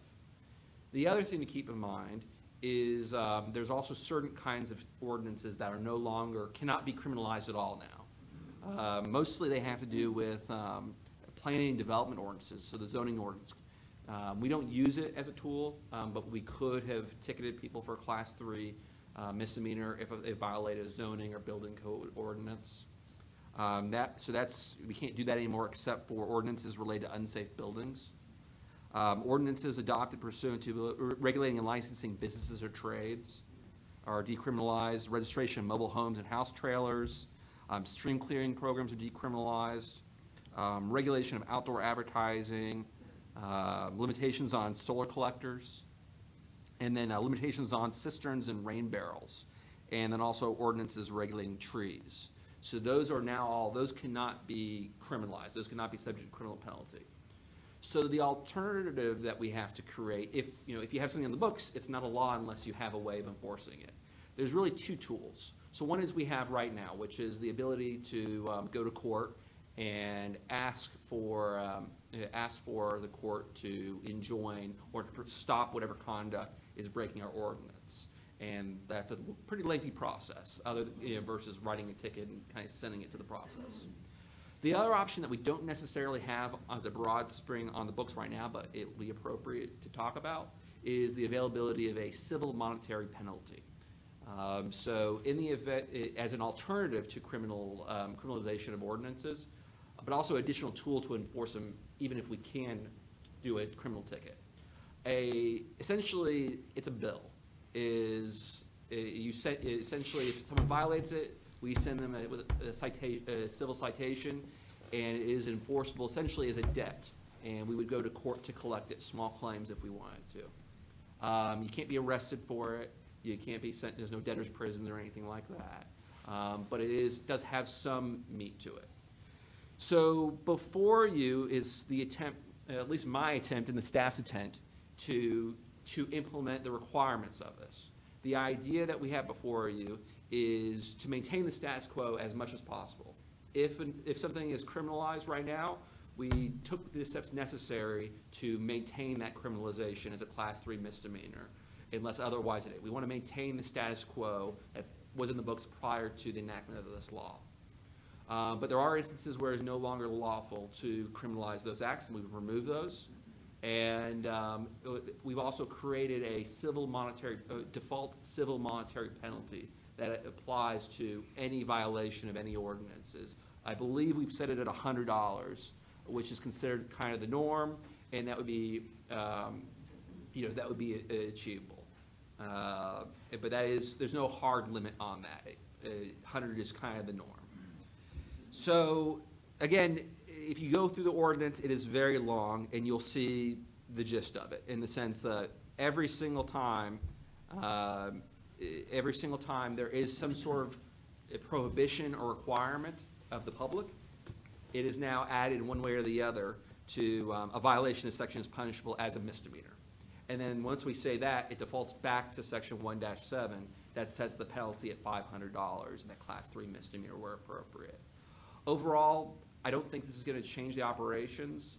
We don't write a lot of tickets, and Chief can talk to that as far as the ordinances goes. It also does not change. There are other laws that criminalize ordinances separate and apart from the general authority. So, for instance, the floodplain management ordinance is separately criminalized. That's not affected. Also, some certain building permits are separately criminalized, separate and apart from our authority to do it. So those maintain the status quo. I will say the last thing is this is designed to maintain the status quo. I think if you go through this, you will see that we are due for modernization in our ordinances as a broad spectrum, chapter by chapter.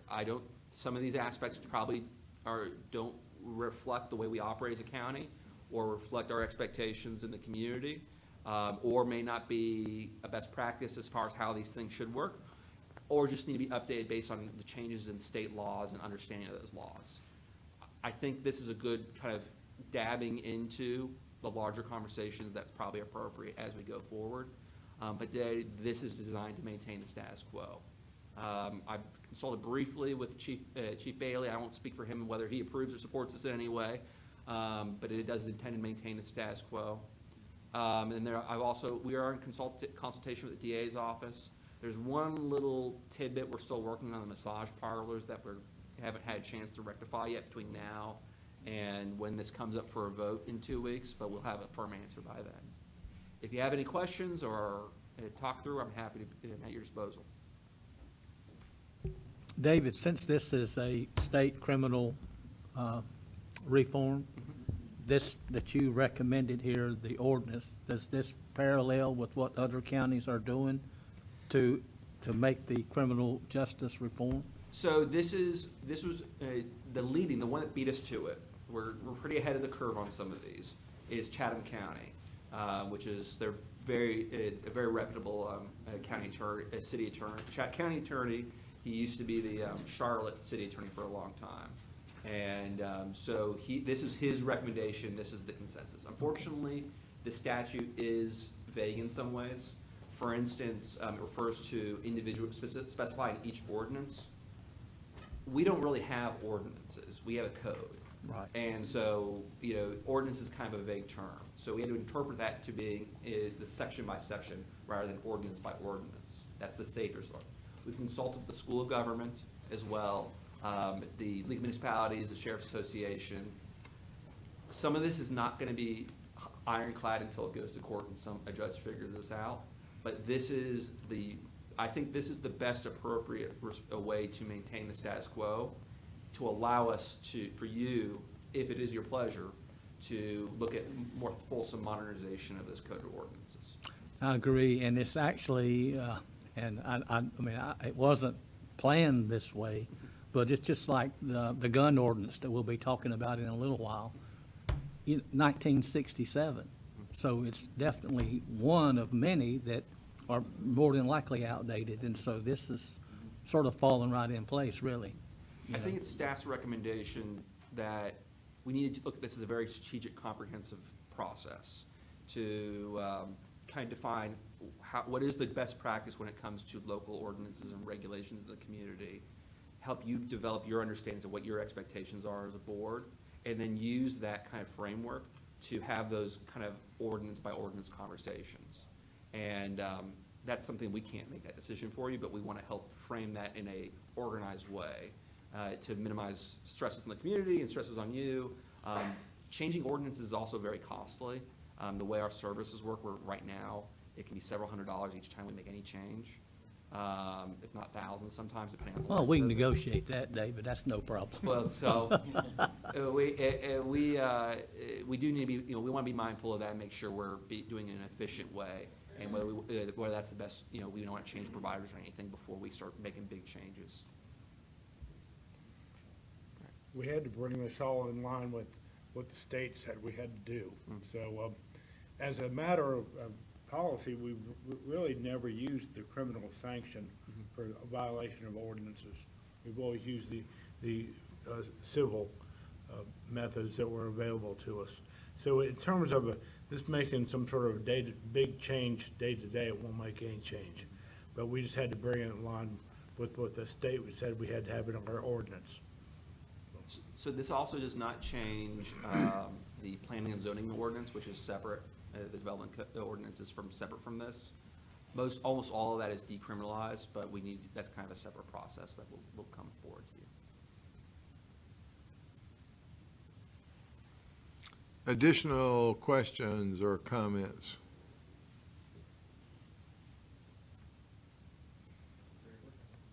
Thank you, sir. Okay, we move now to item 5.8, resolution establishing the Board of Commissioners 2022 meeting schedule. I think that's pretty self-explanatory. Gives all the dates of our work sessions and regular meetings for the upcoming year, as well as our budget workshops and planning meetings in the early portion of the year. Obviously, from time to time, these can be amended if needed. Does anybody have any questions or comments on that item? Okay, then we will move to item 5.9, appropriate fund balance for Cabarrus Dream Center. And we will let Rodney Harris start off that discussion. Thank you, Mr. Chairman, and we're going to be joined by Gwen Stowers and Doug Stafford, if they can come up to the microphones. They've hung in there for 2.5 hours now. In those comfortable chairs. In those, yeah, very comfortable chairs, so I'm going to let them do most of the talking for this particular agenda item. And there's basically two things that I'm going to ask that they do real quick, and one is just to let the public know what the Dream Center is, so that they are aware. And then the second is to talk about the two specific projects that this item would fund related to human trafficking and behavioral health. So I will turn it over to Doug and Gwen. We talk in tandem. Yeah, we do. Well, I'll let Gwen do most of the talking, but as you all know, I've been involved with the Dream Center now for quite some time, and I'll let Gwen talk to you specifically about the different ministries and the agencies that are involved with the Dream Center, but suffice it to say that it is a unique facility in that it blends both ministry partners, partners that are nonprofits, or para-ministry partners that deal with everything from homelessness to hunger to restoration of people who've been involved with substance abuse. But it also has a public component too, because we have Cabarrus Health Alliance with some of their services that are there housed in the Dream Center, as well as the folks at Human Services here in the county. So I'll let Gwen tell you a little bit more about it, but this is a Dream Center dream that has been discussed now for probably 5 or 6 years. No, not quite that long. Well, long time. A long time, yeah, a long time. Anyway. Well, it originally, I don't want to go into too many details, but originally started being discussed about 20 years ago, to be quite frank. Their Dream Centers are nationally known.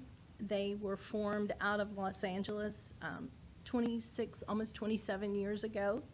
They started out being housing for veterans who had addiction problems. And it expanded to also provide housing for single mothers and provide housing for human trafficking survivors.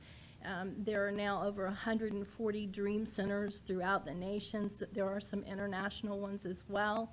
And they have kind of evolved into where they're no longer completely just residential housing.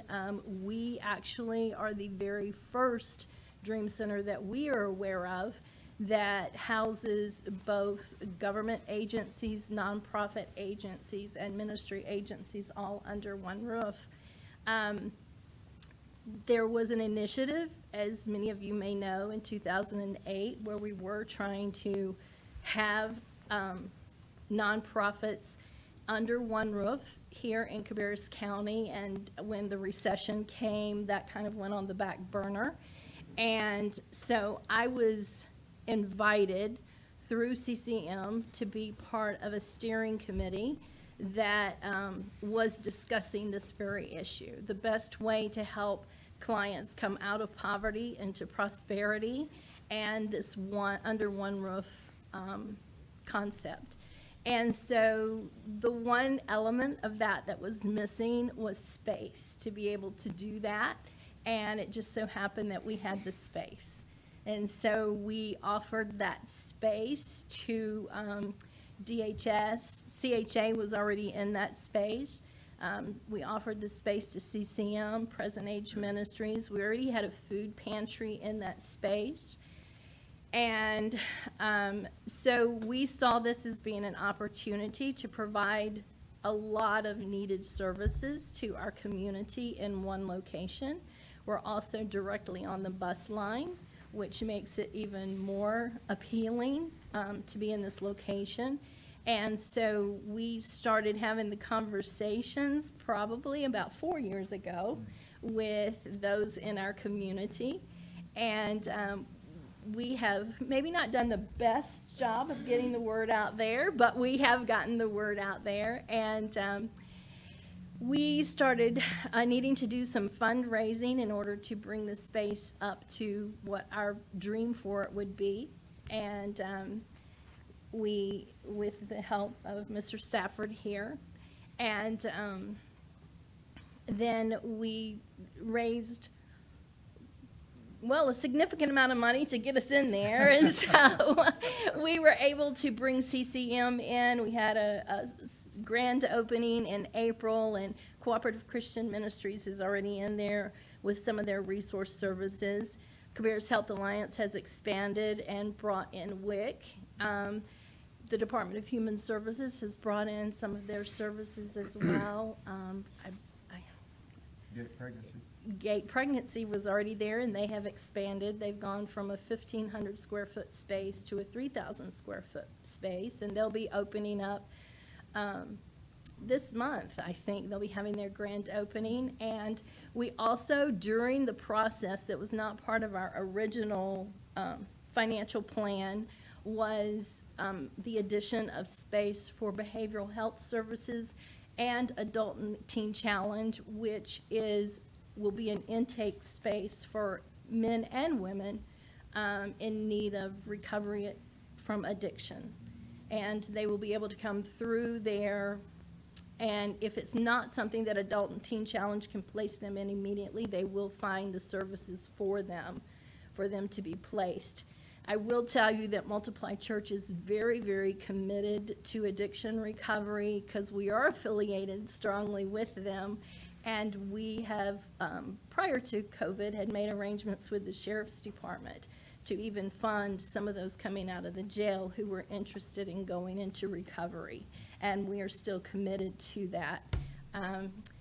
Anyway, there's so much more. I don't know exactly what I need to share with you, but thank you so much for the opportunity to share. A couple of key points that Gwen made. As you all know, we're blessed to be in Cabarrus County. It's probably well, in my opinion, it's probably the most prosperous county from a global perspective in the state of North Carolina. And when you're in a prosperous county like we're in, doesn't matter whether you're in Harrisburg or Kannapolis or Concord or Midland or Mount Pleasant or just living out in the county, we're truly blessed. But with those blessings come the need, though, to help people who are in desperate need. And as you know, with prosperity and growth comes a growth in people who are either underserved or who have serious problems. They're in crisis, whether it's substance abuse, whether it's hunger, whether it's a situation where they just made some bad decisions or have had bad life experiences. They need help literally getting lifted up so they can get back and be a productive member of our society. There's two key components of the Dream Center that we need to complete, and that's precisely what this grant will address. One is, as you heard Gwen talk about behavioral health, the pandemic has made that more of a reality than I think any of us could have ever imagined. With everything from all the lockdowns, if you want to call it that, staying in place, the social distancing, wearing of the masks, the fact that so many people weren't able to do many of the things that they were accustomed to being able to do, and you had a lot of people who were out of work and not able to support themselves. Mental health has become a real issue, and there's a demand, as you know, and a need for those mental health services. So we have that particular section of the Dream Center that needs to be finished out so that we can get the counselors in there and get them working out of the Dream Center. And the second area, which is something none of us like to talk about, is human trafficking. You know, you think in a place like Cabarrus County we don't have that problem, unfortunately, because we're close to a large metropolitan area, Charlotte, which is a blessing in many respects. But with that blessing comes issues like human trafficking. And Cabarrus County, unfortunately, has to deal with that and address that. And we have an organization called Present Age Ministries. That's their sole focus, is dealing with human trafficking and bringing those folks in that have been rescued and getting them through a recovery process so they can get their lives back. So that's the other space. We have the space created because of all the money we've raised.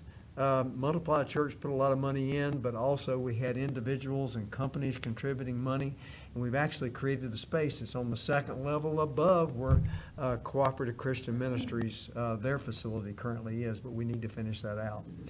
And that's exactly the request tonight, and I think I would be thrilled to answer any questions. I know Gwen can answer a lot more than I can because she's smarter than I am, and that's the truth. And just real quick, in case you have this question around why we're not recommending using the American Rescue Plan funding, where they are with this particular project or these projects, because of the procurement requirements that come along with that federal money, they would run afoul of that, and we would be ending up having to repay the money down the road. So that's why we're recommending fund balance be used for this.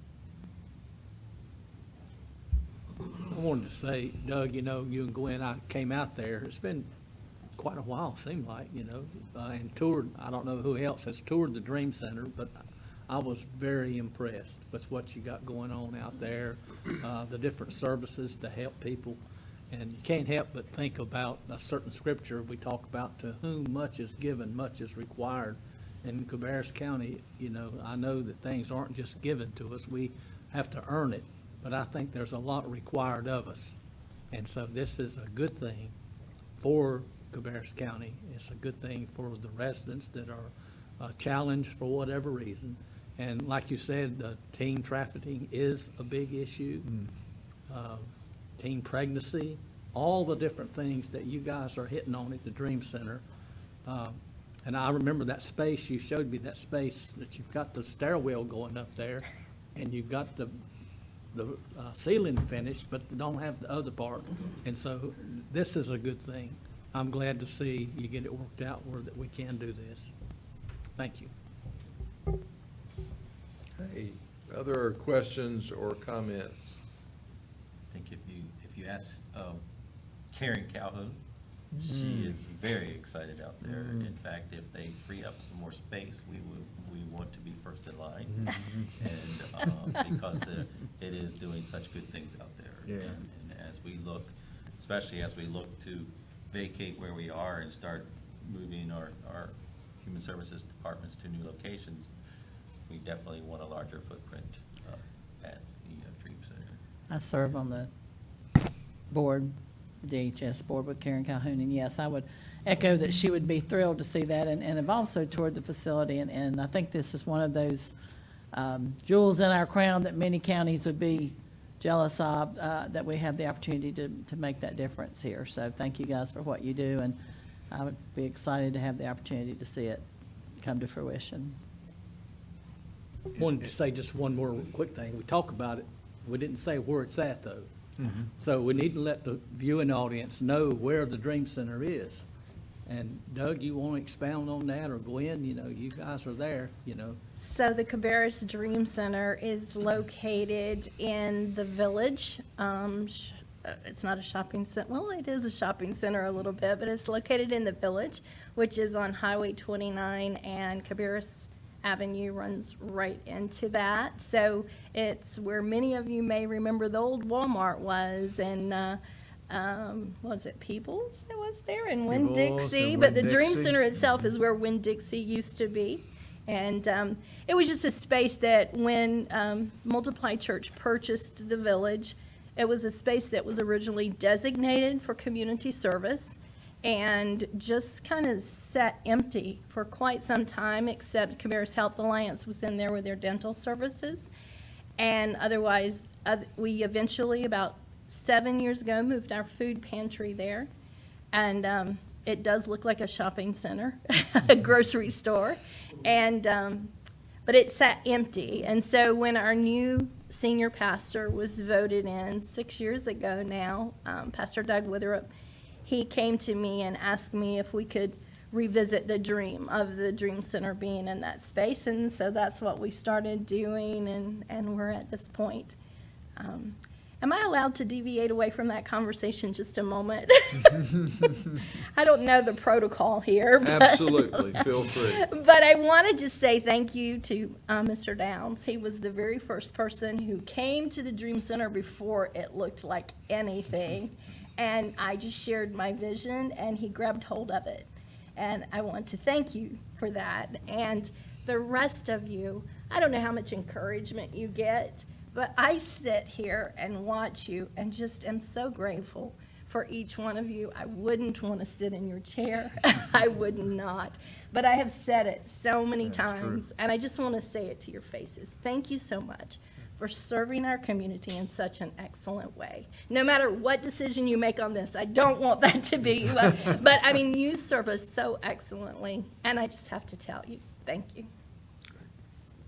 Thank you. Any other comments?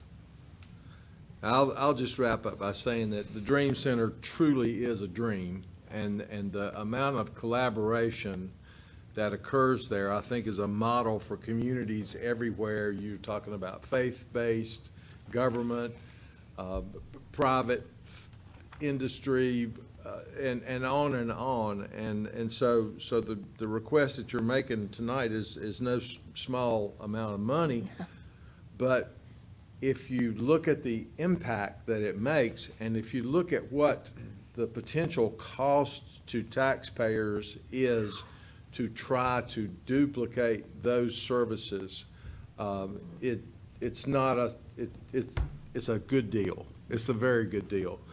And I was served on that steering committee for that under one roof group back in those days, and 2008, I guess it was, and we talked about, the people that need these services are often the people that are challenged with transportation opportunities, and to send them around from here and be referred to here to get those services together is just tremendous. And, certainly all of us on this board have had many discussions about the substance use and how that impacts our community, and certainly the opioid issue. We've had many discussions about mental health, and during this past year have invested a tremendous amount of time in trying to improve mental health services in Cabarrus County, and we're now working on another project, hopefully, to come to fruition. So this is, in my opinion, fits perfectly within our goals and objectives. And so thank you for what you've done. I don't think there are too many communities around that would have a partner like we have been able to have to cause those things to happen. So, it's truly thank you for your work, and Doug, you as a volunteer, and I mean, it makes a tremendous impact on the quality of life. That's one of the reasons that Cabarrus County is the third fastest growing county in the state of North Carolina. I mean, people want to be here. And so thank you for all the contributions to that. Thank you, thank you, thank you, thank you. Okay, thank you for being with us Appreciate you very tonight. much. Thank you. And we will move now to item 5.10, easement request at C.C. Griffin Middle School. And Jonathan will talk with us about that one. Just some very quick history. If you're familiar with C.C. Griffin Middle School and Patriots Elementary School, both off Rocky River Road, and the mills at Rocky River Community, when the city of Concord originally approved the zoning some more than 20 years ago for that development, there was a school site included with it. We did have to purchase a little bit, but a majority of that was donated, and then we bought the second school site as part of our agreement, because it was very much a less than market exchange to get those school sites. We agreed that a sewer easement would run through these parcels to serve some other parts of the development. There is a parcel that fronts on Rocky River, and this, I think it's page 116, Lauren. There's a parcel that's under development now, Green Street land, that's towards the front, and you can see more from the vicinity map. It's that shaded area that fronts on Rocky River, but as they were developing it, what they discovered is that there is an 11-foot gap between that parcel and this sewer easement. So this really just fulfills that agreement we had early on, that to provide sewer service to these parcels, we would have these easements through the school site. The schools, Tim Louder and Brian Cohn, have both reviewed this. There is no real issue with this. It's just a matter of correcting this and adding this small amount of easement. Questions for Jonathan? Jonathan, do we pay for that, or does the developer pays for that 11-foot construction to hook onto the? Because this is such a small easement, and we had that responsibility, and we initially acquired the sites, I had not asked for a payment for this. It would be a negligible amount anyway. Okay. But they are paying for all the construction. There's a Okay. sewer line in that main 30-foot easement that was existing, Right. and they're connecting to that. So all the other infrastructure improvements are at the developer expense. Right, okay, good.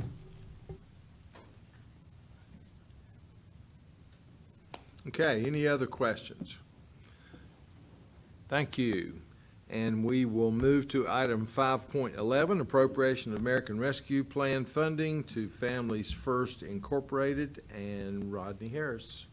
will So have I'm that. joined by Jeannie Sherrill and Beth Hamilton. They have made it almost 3 hours, so thank you for your patience. Karen wanted to be here, but she couldn't be. This is an item that she thinks is vitally important for our community, so I'll let them speak about the service in particular. This would be coming from our American Rescue Plan dollars.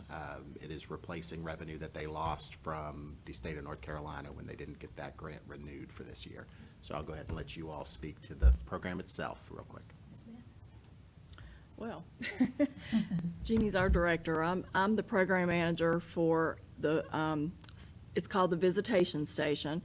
It is a supervised visitation program that we run out of Rowan County and Cabarrus County. We were brought to Cabarrus County in 2018, and like he mentioned, we were funded by Governor's Crime Commission till now, and they've decided with COVID and everything, their funds went elsewhere. So we've been struggling to continue this service, and we are a resource for the court system and the Department of Human Services and local attorneys when they're going through custody issues, domestic violence, substance abuse, safety factors that come into play in families where one parent needs to be supervised while visiting their child. We provide this service on the weekends with the help of the Kannapolis YMCA. They in-kind us a donation of their space, so we are able to conduct the visits on the weekends, weekly, or however the court refers them. I attend sessions of domestic violence court every week, so I'm there for the courts to refer people to us. I answer questions. I introduce myself in the program, give them information. I do intakes with all of the folks that are referred to our program, and then I schedule all the visits. So in order for us to continue this program, that's why we're here, asking for your help. We feel like it's a very important component for the court systems, for local attorneys to navigate through contentious custody issues. And like I said, a lot of times there are safety factors that come into play with children being involved in domestic violence situations, drug abuse, neglect, and things like that. And I know that we had some funding questions, and I wanted to be able to share those with you as well. As Beth said, we have been doing visitation station in Rowan County for 14 years, and 3 years ago, we also added Cabarrus County at the request of I guess it was a task force from attorneys and judges and DSS and some guardian ad litem program asked us to replicate that here in Cabarrus, and we were glad to do it. We have an office there now. We got our notification in June, which was late. They usually let us know in March, that we didn't get the funding. I was flabbergasted. They had funded us since we started 14 years ago, and I contacted them and asked them why. And it was the same thing we've been hearing, with the pandemic and all the extra expenses they've had, with all the funding going other places, that they didn't fund as many. As a matter of fact, we found out that out of the 10 applicants for visitation stations across the state, only 2 were funded from Governor's Crime, which was unheard of. And it's a very unique program. So what we did was, after we took the first day to panic, and then the next day we started rallying the community to find out what we could do. We notified our attorneys and our judges and our folks that partner with us on a day-to-day basis with DSS, and asked them to help us. So they started passing the plate. because our grant runs out September 30th, and we knew come October, right before the holidays hit, we had to have those children be able to see their parents. So we were passing the plate to see what we had. And we also took, because they wanted to know, with the Rowan Commission and the Cabarrus County Commission, wanted to know how much does Cabarrus County services cost, and how much does it just cost in Rowan County? So even though Governor's Crime gives us that grant as a whole, and we serve both counties, we took that and broke out the allocated costs for Rowan and Cabarrus. And they serve about the same number of folks, and we provide the services every weekend. But Rowan County was almost $111,000, just a few dollars short of that. And you guys with Cabarrus County was $105,000. So when we passed the plate, we got $18,120 from Rowan County. That included a big chunk was from the United Way of Rowan County, gave us some emergency funds, $11,500. And then with the passing of the plate with the attorneys and people that in the community, we got another $6,620. So Rowan County asked for the difference, $92,800. And I'm happy to report that they approved that about a week and a half ago. So we got the Rowan County side. So I had applied for the American Rescue Plan funds initially, and we didn't make the first round. So I contacted Rodney and asked him if he would reconsider with I think you had like $1.7 million or still had some funds that you hadn't allocated. So we asked for Cabarrus to consider funding what was their difference was their $105,000, and we raised $5,500 in the community for them, so that left him $99,500. So that's why we're here. We're asking to see if you'll help us put Rowan and Cabarrus and continue the services for the rest of the grant year for this new year. We're going to apply and resume our partnership with Governor's Crime. I'm not going to let them get off that easy. I'll keep on making that application. As a matter of fact, the RFPs are out now, and it's due January 31st. We're supposed to hear in March or first part of April if we got that money or not, so I'll keep you posted. But we know that it's a much-needed program. It keeps our kids safe and lets them stay connected with their parents. And we really need to provide this program, and we need the funds to help us get through this rock and a hard place, as Kyle said earlier, and help us get that funding. And while buys us some time to get that relationship back with Governor's Crime and get back on their list of funding as they have been doing in the past 14 years. Any questions? And to add to that a little bit, we were actually brought down here by the Department of Human Services to add to their visitation. Yeah, DSS. Because their research showed that if they gave extra visits to the families, aside from what they were lawfully able to give them, then their percentages of reunification with families and children went up significantly. So that's what we were brought in for them for, was to add that extra component for visitation. And we have fulfilled a lot of that. We've worked with them quite a bit, with families, giving them another 2 hours a week visitation with their children. And so that was a big part of why we were brought down here and why we think we still need to continue. Right, and that's a very unique program, use of Yes. this program, and we like that idea about it. Of course, we've been hearing all night, Cabarrus has a lot of unique programs and a lot of uniqueness about themselves. And I'm proud to say that I'm from Cabarrus, so I know what that's like. But we are very happy to make that partnership, and DSS is really unifying families. We also through our provide help. security with our visits. We have law enforcement on site. So I know that sometimes when DHS provides their visits, some of these social workers are put in situations where maybe it's not the safest place for them to be or to have a visit. So they can send those referrals that they have the safety risk to us because we do have security on site for the visitations. So it also gives them another option for, families that maybe they need that safety net. Questions, commissioners? Yeah, as Rodney said, and as the ladies have said, Karen 100% supports this Wonderful. request. I mean, this is part of, we held some funds back because we knew there would be some other needs, and this is, Thank you, Rodney. That is correct. and so, did I hear you correctly, or maybe just expand on it?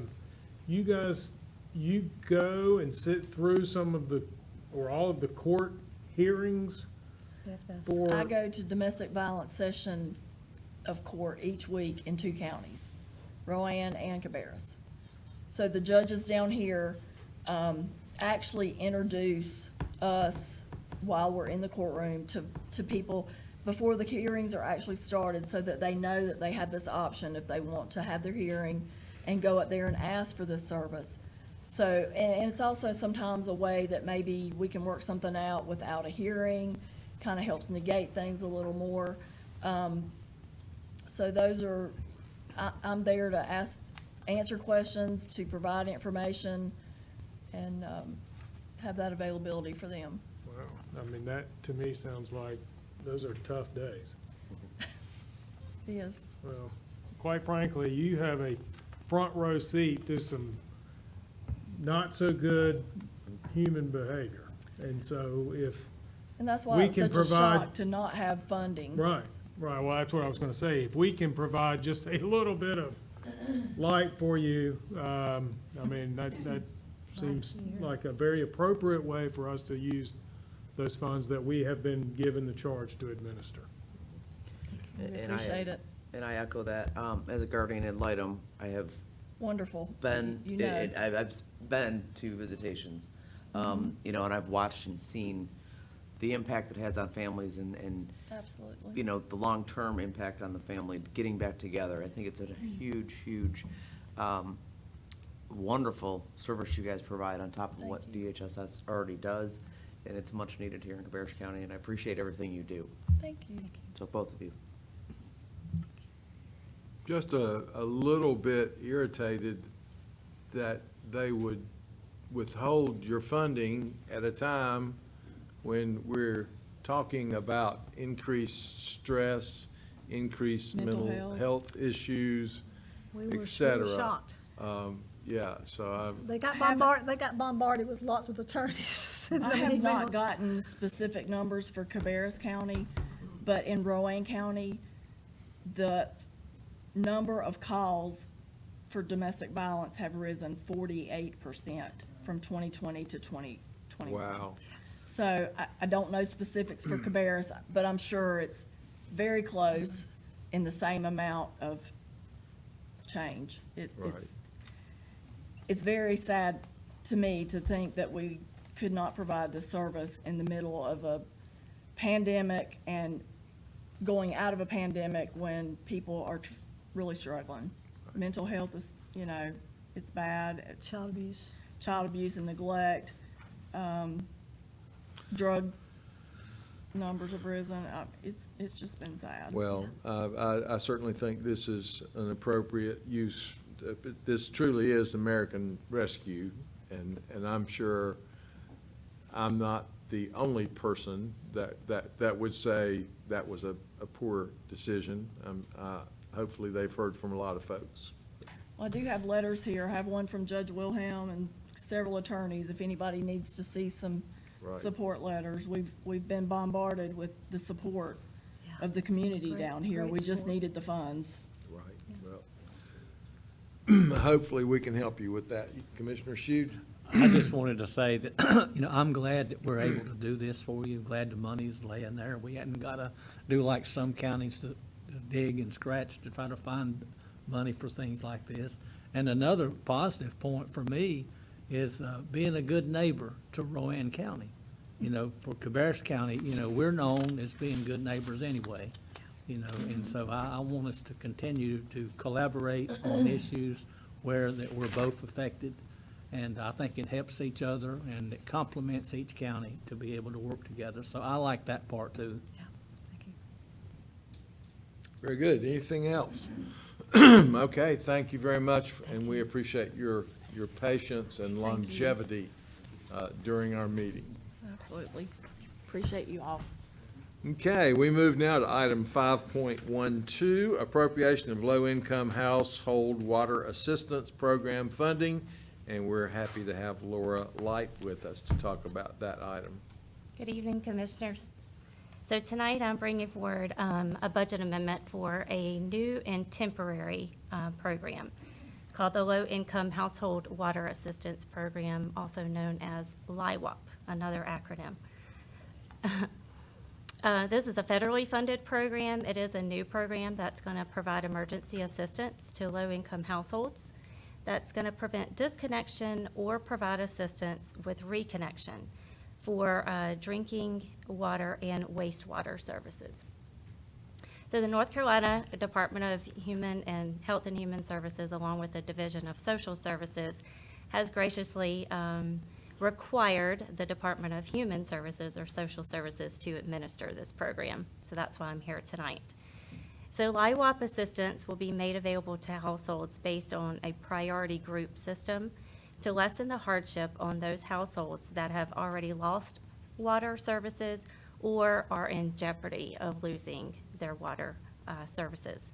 This program began December 1st and will be administered through September 30th of 2023 or until the funding is available.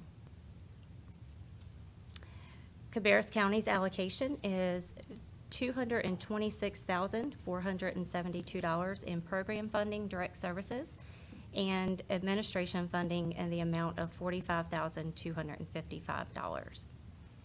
No county funds are required, and it has been federally funded 100%. So again, just a budget amendment since this is a new program I want to bring forward tonight.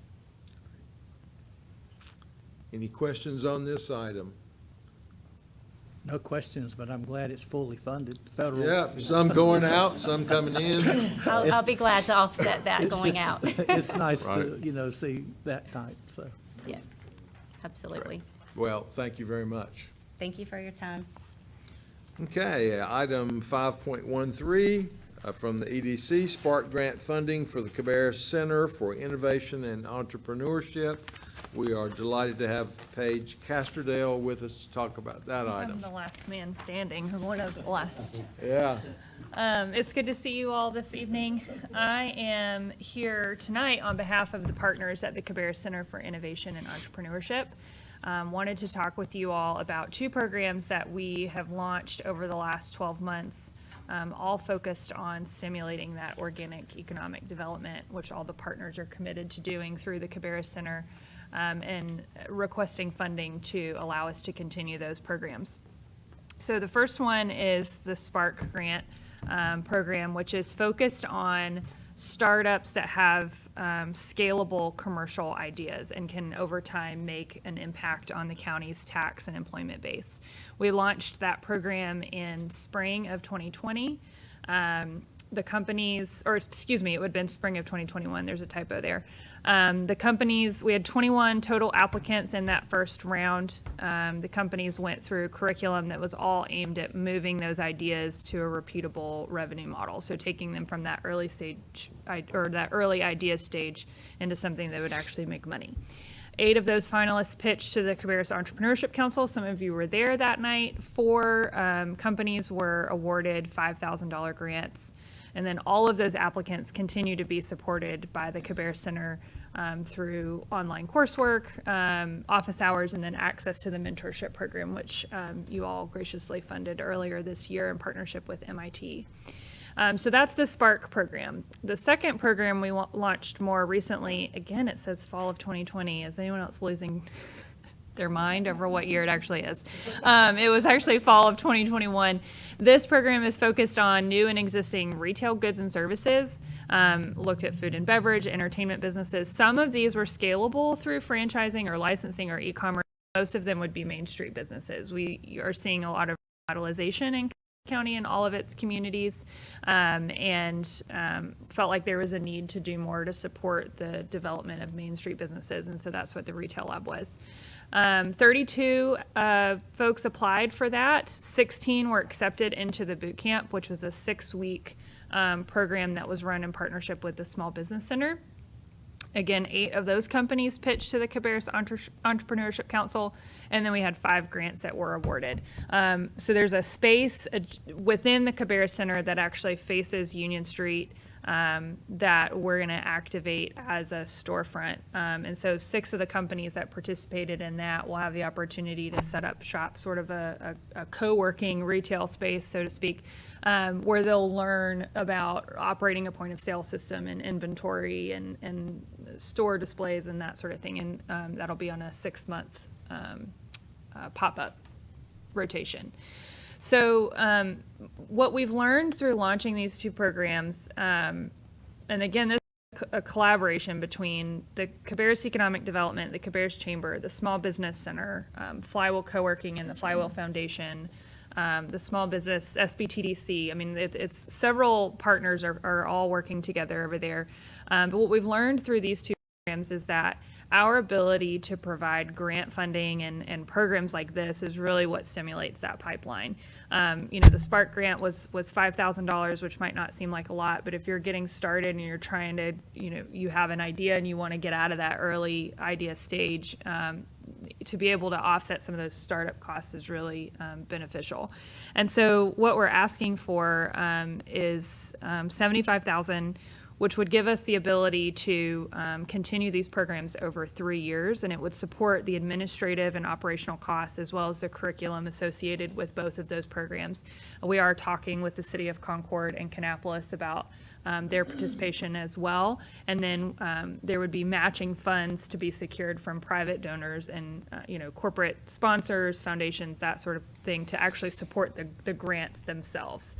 So total, we're talking about $150,000 from the public sector, an additional $150,000 from the private sector. That would allow us to run both of these programs twice a year, 2 cohorts each year over the next 3 years. Any questions that I can answer? I'm just curious, on these 2 programs where you have more participants than do the pitch, how do you pick the ones who are going to do the pitch? So the curriculum that they went through for both the Spark program and the retail lab is really, it's kind of a crash course in, do you know how to run a business? Do you have the drive? Is this a hobby, or is this something that you're really going to do full time? And so it's they take them through several different courses, and then at the end of that, the retail lab, anyone who was interested in pitching could pitch, and only 8 chose to pitch. But the Spark grant, it was, we went through the applications. There were mentors that were assigned to each team to kind of help coach them through that process, and then ultimately it was like, this is the best of the best. These are the most viable, and then those are the ones that pitched. And what was the value of the grants on the retail lab? It ranged between it was $2,500 at the high end, down to like $500, and then there was one company that has a baked good business, and she's actually going to be setting up at the Cabarrus Center in the Social Commons, selling her delicious cakes from there. Yeah. Paige, who would be eligible? Who would be eligible for these 2 programs? So the Spark grant, we're looking for companies that are pre-revenue. So they haven't started making any money. We were really targeting those early stage companies. In the application for that program, we said that we wanted them to be either based in Cabarrus County or committed to using the resources at the Cabarrus Center. When we first opened that application, we focused it solely on Cabarrus County and said only those residents or those businesses could apply. And then we weren't getting the traction that we hoped for, so we opened it up to the Charlotte region. And that was actually a really good move on our part, because what happened was we attracted folks from Mecklenburg County and Rowan County and other parts of the region who now are so, they feel so supported by the resources at the Cabarrus County that that's where they're growing their businesses, which is exactly what we hoped would happen. One of the companies, Battery Exchange, I think you guys remember, he has a kiosk where you can kind of check out a portable battery charger to charge your phone if you're at a concert or a bar or an airport or that kind of thing. He has rented out basement space at the Cabarrus Center, and that's now his warehouse for these kiosks, and he's working out of the Cabarrus Center several days a week. And that company is getting national recognition and, going through multiple investment rounds. And so he was initially in Charlotte, and now we have offered him resources that he couldn't get elsewhere. So that's the Spark Grant. And then the retail lab, we're probably going to fine tune that a little bit moving forward. One of the things that we learned through this first round was that a lot of the folks were not quite ready to commit to operating a storefront. And our goal with that program is to take folks out of that program and plug them into available vacant commercial space somewhere in the county. And so we'll make sure that that's, a little bit more clear in the application. And then we also are hoping to expand the food and beverage industry. We've talked a lot with the CVB about, as a destination, our desire to have restaurants that aren't necessarily franchises. And so for us to kind of marry the resources of the Cabarrus Center with the resources of the CVB from a hospitality and tourism industry or standpoint, and, end up with some sort of program that would be focused on churning out restaurant owners and that kind of thing. That's sort of our next phase that we're exploring. Who are the people that they pitched to? How do you find that group, or who is that group? So the Cabarrus Entrepreneurship Council is that entity is sort of lives under Cabarrus Economic Development, because we were one of the founding partners at the Cabarrus Center. On that council is representation from the Cabarrus Chamber, the Small Business Center, the Flywheel Foundation, Flywheel Co-working, and then we have 3 sort of resident entrepreneurs, so business owners in the community who, we're kind of getting their perspective. So it's all of the Cabarrus stakeholders, if you will. We invited members of the public to attend. They didn't judge, but we had them there just to be able to ask questions. I think our next one, we're probably going to make it a bigger event where we were selective about who we invited to the first one, because at the time we were still operating under COVID precautions. But I think there was a lot of community interest in what was happening there. And I think for us to sort of shine a light on what our community is doing to support this type of business development would be beneficial. So I anticipate a larger, flashier event next time. Just one last thing, because I know we got to move on, but you said something about working with the restaurants, food, beverage service, that type thing. Are you working with like Hickory Ridge, with the culinary arts program to maybe help those students that say, hey, I like this, I want to be a chef, or I want to start my own business making cakes. Right. Are we working with those, or maybe even Johnson Wales, some of the entities like that That's could right. feed us, with people, applicants? So what we envision for that is to reach out to Johnson Wales, like you said, and some of the other culinary institutes in the state and the region, and establish some sort of program. We've talked about, are there vacant restaurants in the community that would be willing to rent out their kitchen space in some way? Once we have it established, then we can plug in the high school academy. And the academy piece, we've talked about that on a larger level. How do we leverage the CTE programs, and how do we engage the students, and how do we support a culture of entrepreneurship within the high schools as well? If you sit on any of these meetings with the Cabarrus Entrepreneurship Council, it's idea after idea after idea. We get so excited about the potential that the center has, but it's just baby steps in getting there. Well, I think it's absolutely great, for such a small amount of money. But, when you add in what you're talking about doing, and then you throw in the Advanced Technology Center in Kannapolis, there's no reason for our kids to go somewhere else. Well, they can work here, go to school here and work here.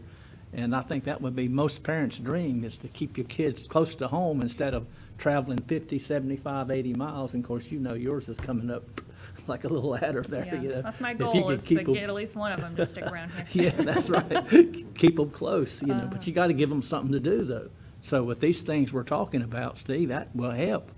You know, it'll help keep kids close to home and give them a good education. They can't get it nowhere else. And be proud to be a person who lives in Cabarrus County. Thank you. Any other questions or comments?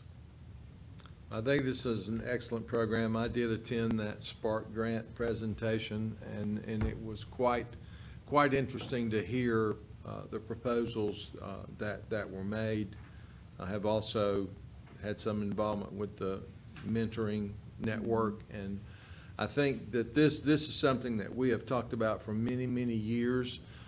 We have our incentive program to recruit the large industry, and you know, for a very long time, we've said, you know, how can we support our small businesses and our local homegrown businesses, and you're doing just that. And so I think it's an excellent program, and certainly appreciate everyone involved. And you've got quite a few folks that are working on this. So that level of collaboration is great. Yeah, Thank you. Appreciate it. Okay. Just real quick, Mr. Chairman, just to let you know, so we will add a budget amendment to that one that will show up on the consent agenda with it. Okay. Very good. Thank you. Okay, we move now to item 5.14, update capital project fund budget and related project ordinance, and we're glad to have Wendy Hegler with us, along with Will Crabtree. Yes. So the first part of this agenda item deals with Kannapolis City Schools. They have requested, they had $500,000 allocated for the tennis courts at A.L. Brown, and they want to change the purpose and use $330,000 for Shady Brook roof and $70,000 for a boiler at A.L. Brown High School, and the rest of $100,000 for track maintenance at A.L. Brown High School. It doesn't require a budget amendment because it's not increasing the overall total budget, but we wanted to keep you informed of the change and see if there's any questions or concerns with this change. I did want to add one thing. It was a typo on Okay. my part. It's Jackson Park roof instead of Okay. Shady Brook roof. I apologize for that.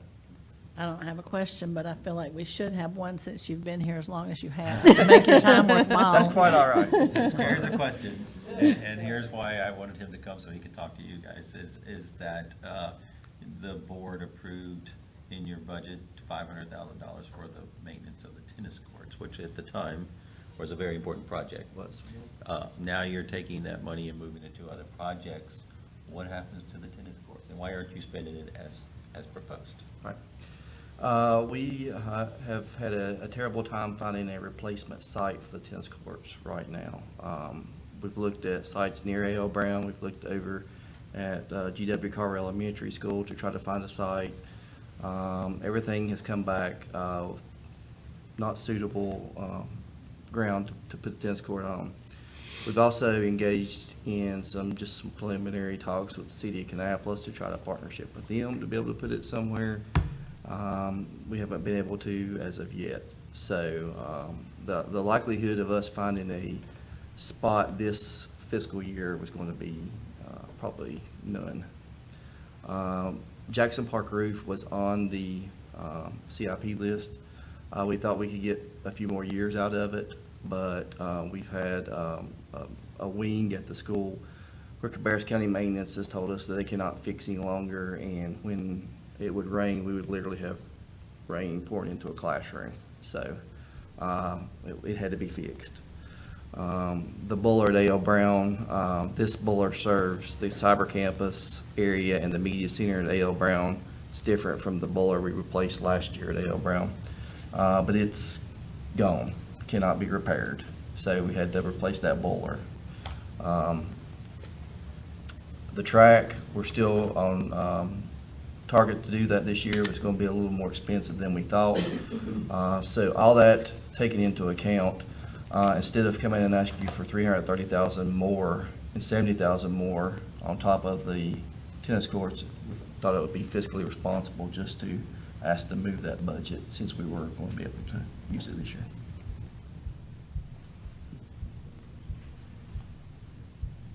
Any other questions? So at some point in time in the future, we'll have, in your budget will be a because this said maintenance, but you're talking about a full relocation of the tennis courts. It is, it's we have tried to replace them one time already on the site they're at, and it's never gonna happen. It's just not suitable for what they are. So yes, in the future, you'll see a play. And the problem is they crack.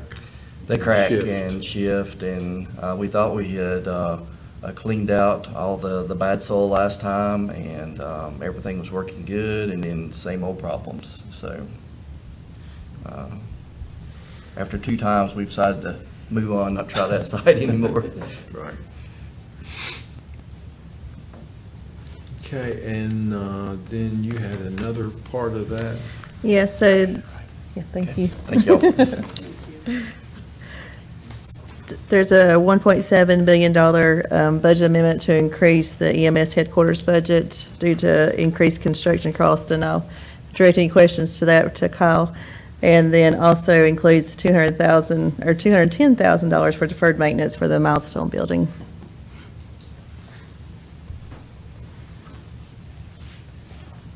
Okay, questions on those items, commissioners? Can we get an update on what the deferred, I mean, we all saw the building, but what specifically we're spending $210,000 on?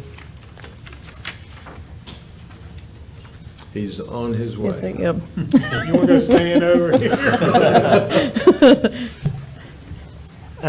So the bulk of that money is going in, we can't talk to the building, so HVAC systems, generator systems, so a bulk of it's going into that.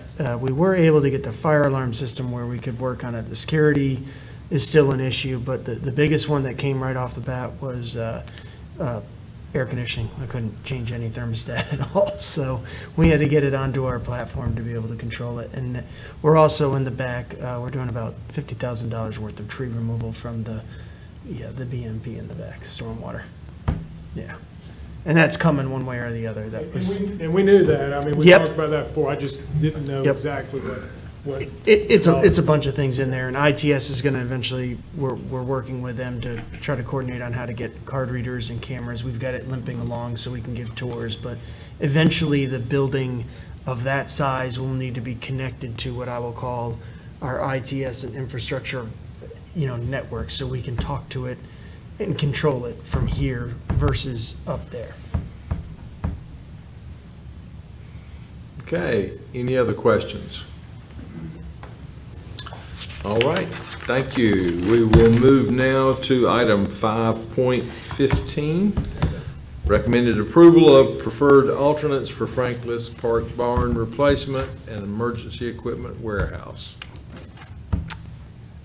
Yes, and in the past, I've come up for preferred alternates. It's how we're doing a bulk of our projects is before bidding them, I come up to the board to get those approved. I'm actually combining on these 2 projects because there's not that many for them. This is for the Franklin Park barn, which there's only one, and it's a hand dryer. So it sounds not too important, but when you have 150 of them, it actually is. Having that standardized makes a lot of things easier for my staff in going around and stocking those.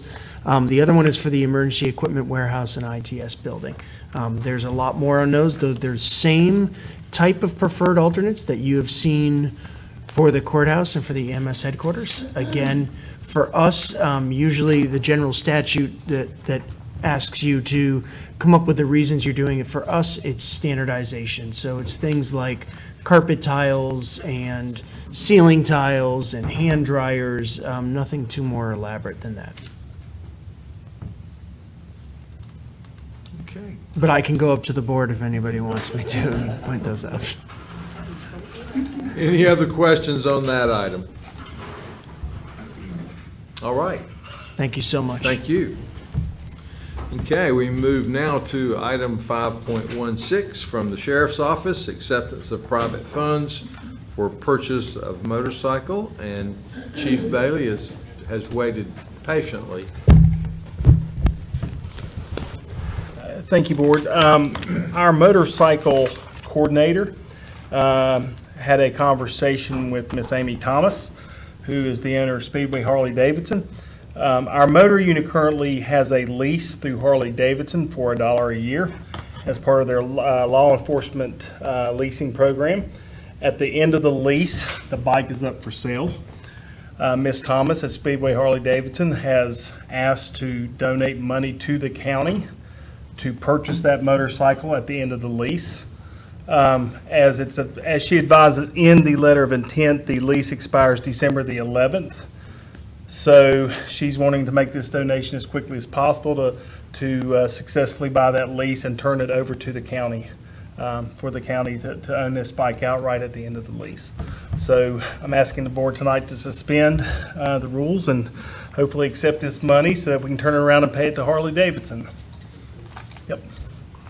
So do y'all think that's too much of an inconvenience to accept donation? And she also wants to, as a part of this donation, she also wants to donate up to 4 electric bikes, each having a value of up to $3,724.94, not to exceed 4 bikes. We have talked internally about what to do with electric bikes. We've never had an electric bike at the office before, so we thought it might be feasible to start those out in our governmental security unit that we have that patrols the county buildings currently downtown, maybe as a good starting point for those bikes. So that is also included in the donation if the board wants to consider that tonight. I'm going to make a motion to suspend the rules of procedure due to time constraints. Okay, we have a motion and a second to suspend the rules. Any discussion? All in favor, please say aye. Aye. All opposed, please say no. That motion passes. Thank you. And I'll make a motion to accept the donation award and adopt the associated budget amendment. I'll second. okay, motion and a second. Any discussion on that item? All in favor, please say aye. All opposed, please say no. That motion passes. Thank you very much. And we move now to item 5.17, which was added to our agenda at the beginning of the meeting. And that is regarding the gun ordinance, which we have talked about on several previous occasions. And Mr. Goldberg will talk with us about that along with Chief Bailey. Good evening, Commissioners, again. So previously, as you know, the discussion of this ordinance was tabled at a regular meeting a few months ago.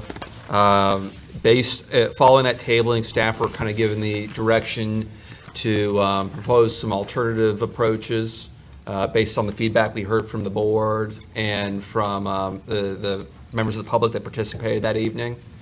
What I'm passing out right now is a copy of the current ordinance. You can see it there, it's on the back, that's the first page. That is the law right now. As you recall, we still have that 500 yards, and that's from any occupied building or residence, business, house of worship, educational facility, park facility, or any other public gathering, regardless of whether these places are occupied. And then we have the measurement distance language. It kind of makes it very clear from structure to point of discharge, and then making clear that it's applicable outside the corporate limits of the county. So that is the law right now. Next, we have a comparison chart, but I'll actually go back to the last page, and you'll see this is a new proposed ordinance to modernize the standards governing the discharge of firearms in the unincorporated areas of Cabarrus County. This was based on a series of staff discussions at direction of members of the board and other stakeholders, worked with the sheriff's office as well as the district attorney's office to kind of internalize that feedback. If I will, I can take you through it. I would say it was overall, it is attempt to streamline the ordinance, collapse a couple parts that were in the previous version, and collapse them into more, a couple different similar items and reorganize it, but make it clearer. I'd say the most substantive change from what we discussed previously is the changing of the feet that we're talking about, and I'll talk through that in just a second.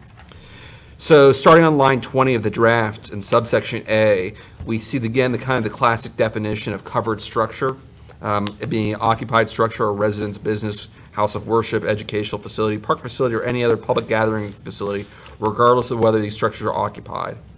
We also see number 2 on line 25 there. Firearm means a device designed to use or expel projectile using explosive charges of propellant such as a handgun, shotgun, rifle, or cannon.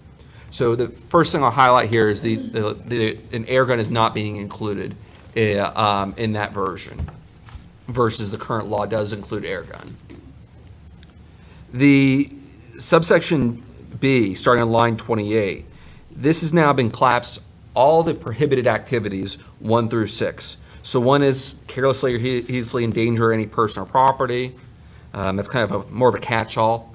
Number 2, previously impaired by impairing substance of alcohol or Schedule I narcotic. That was language suggested by the district attorney's office. Paragraph 3, on, from, or across any public street, highway, or right-of-way. So again, on or across a street. 4, on the property of another without permission from a person who owns or otherwise controls that property at the time of discharge. She was shooting on someone else's property without their permission at any distance. So when you say shooting on, you don't mean shooting, the projectile's not going on, they're standing on the. They are standing on that property. Okay, wanted to make sure I was Sure. following that. So that then goes into paragraph 5 on line 35, in a manner causing the projectile to enter the property of another without permission. So again, that's on, you're legal where you are, but now you're shooting across someone else's property without permission. And then number 6 is the one I think gets the most attention here, is within 300 feet of a covered structure. Remember, covered structure is a defined term starting on line 21. A covered structure located on a parcel other than the parcel from which the firearm was discharged, which shall be measured from the point of discharge to the actual physical structure of a covered structure. So we collapsed a couple things into one kind of consciousness. One is the 300 feet, and then referring to from the covered structure, and then on a parcel other than the parcel from which the firearm was discharged. So in this case, if you have a parcel and there's multiple, it doesn't count if you're, the distance only counts if you're on another parcel, if the covered structure is on another parcel other than the parcel from which you're sitting from. So in virtue, if you're the landowner and you want to walk out your front porch and you're within 300 feet of a residence, you can do that because it's your building, it's on your parcel of land. As long as that another residence or one of those covered buildings is not within that 300 bubble outside of that parcel. So that's the idea. That was kind of collapsing some of the concepts that we saw in some other of the exceptions in the previous version. The next paragraph in subsection C now, we talk about exceptions. In the next page, the general exceptions, again, we kind of collapse several concepts together. One is a person defends a person, animal, or property, including a person protecting a person, animal, or property against any dangerous or destructive animal. So very broad concepts of self-defense in that regard. We collapse a couple of those down. Next, by a person acting pursuant to lawful directions of law enforcement officers, that's from state statute. By a person hunting birds or animals in compliance with essentially the North Carolina general statutes, that's state-regulated hunting is exempted from this ordinance pursuant to state law as it's required. And then last, by law enforcement officers or members of the armed forces acting in the line of duty, including for training purposes, so official actions. The last is exceptions that apply only to the distance requirement, so that 300 feet. There's 2 exceptions: a shooting range or other training facility operated by a law enforcement agency, or by a person performing in an historical ceremony or commemorative function in which such discharge does not involve the release of projectiles, so shooting blanks in that regard.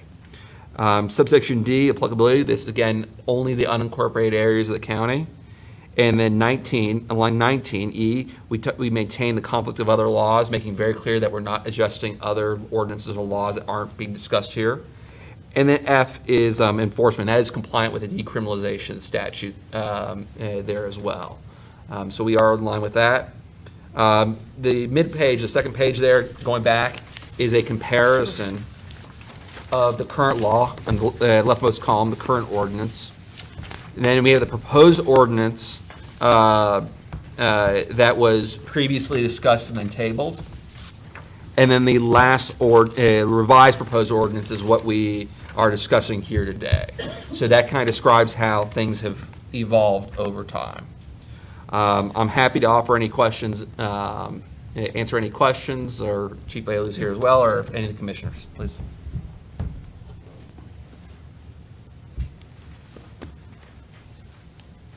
I would add that in the revised proposed ordinance, the sheriff's out on an emergency call, but I have been involved in the conversations with him in regard to this. It does lie in line with his ideas and what he believes to be an appropriate ordinance for the county, and I also agree with him obviously on that as well. It's all in line with what we have discussed. I did have our GIS folks do a map showing the 300-foot radius around in a typical subdivision. It's actually in one of our subdivisions that are acre or more lots. If you're interested in seeing that, we can show it to you. If you're not, if you're comfortable, so. Yeah, I think if it's easy to project. Mm-hmm. That was a rush job too. Yeah. Yeah. So if I have a lot that is 200 feet wide and 600 feet deep, and there's a house to the side of me within 300 feet, then that applies to shooting anywhere on that So the best- 600 feet deep piece of property. So the best thing is it's kind of like a high school geometry word problem, in the sense that draw a 300-foot circle around the point of discharge, and then subtract the area of the lot in which it's being shot. So anything that goes beyond that parcel is going to be that regulated area. So if there is a covered building within that 300-foot bubble, but outside of the parcel, then that would be covered. Right. So what we did with this circle is, this is 300 feet buffer. So Talking to Mike.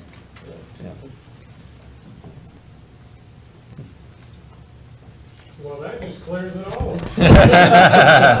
Yeah, exactly what I thought. So what my team did was just took, this is Vandenberg Estates. We were looking for a subdivision in the county. So I knew everybody would be familiar with that location. So using those homes, we did a 300-foot buffer around each building. So to David's point, that's kind of, it becomes a spirograph, because they start overlapping circles upon that. So that's all this representation is a 300-foot buffer around each building. So obviously we can't represent where a potential person would be standing to potentially be firing and then do that. But I don't know how much that helps you, David, but that's the best we could do on a short notice. It's better than I thought you could do in the meantime. Now, my understanding, and I think to the chairman's point, if I am on my property and I'm shooting within 300 feet of my home, I'm allowed to do that without any violations. My home, I could shoot within 300 feet. If I'm greater than 300 feet from any other occupied dwelling that's not my own, if I'm within that 300 feet, then I could not discharge my firearm, because I would be within the 300 feet. Or across the, or shooting. Yeah, or shooting across someone else's property. But But I think in your example, you said you were within 300 feet of someone else's house, but you're on your property. You would not be able to discharge according to this revised ordinance. Even though I've got 600 feet behind me to. You could move 20 feet further down into your property and extend that distance get from away from Yes, the other that is residents, correct. 300. That is Okay, correct. that makes sense. That is Yeah. correct. So that's the key is as far as distances go, we maintain very clearly that it's from the point of discharge to the covered structure. Right. So that's the key there. Yeah, and really, quite frankly, the original problem with the ordinance, and I having spent many years out on the road, it was just hard to enforce. This is much clearer. It gives people a safe distance to shoot, and yet allows us, if there is a violation, to be able to effectively handle the violation, as opposed to having to kind of come back and punt to zoning and try to get some measurements, and then it was, what was a residential district. From what I see in the rewrite, this is exactly what we've talked about, and I think is a very measured approach to how the growth has affected the county, but yet honoring the rights of people to be able to discharge their firearms. I think it falls in line with what we have again discussed previously. Right. Thank you. Yep. I think it's important too to note that if you feel threatened or in danger or self-defense. Yes. That's you're in a whole different world there. Yes. You're not showing up, imagine 300 feet. And also, Doesn't infringe on any hunting. No, sir. rights at No, all. sir. It also addresses aggressive animals, I believe, in there as well. Yes, make it very clear. Which has happened. Yes. I guess the biggest question that I would have is how do we publish this? I know the last time that we discussed it, there were people that said, well, I've never seen the completed ordinance or, and I'm not sure exactly how it was, but do you have thoughts on how we make sure, number one, that everybody has access to this, and number two, that they have notification that this will be on our regular agenda on December 20th? So I'd say given the public interest in this ordinance, we could, again, call a public hearing and have that notice out. It's not essential. We don't need it for this kind of ordinance. And we did do that last time. We did do that didn't last we? time. Yeah. So beyond that, and it was included as part of our normal agenda and board packet. It was available just like any other ordinance that goes through. But, because I think the last discussion brought people in who were not familiar with how the county works and how those documents are made available, there was a missed opportunity. They were not felt included in that.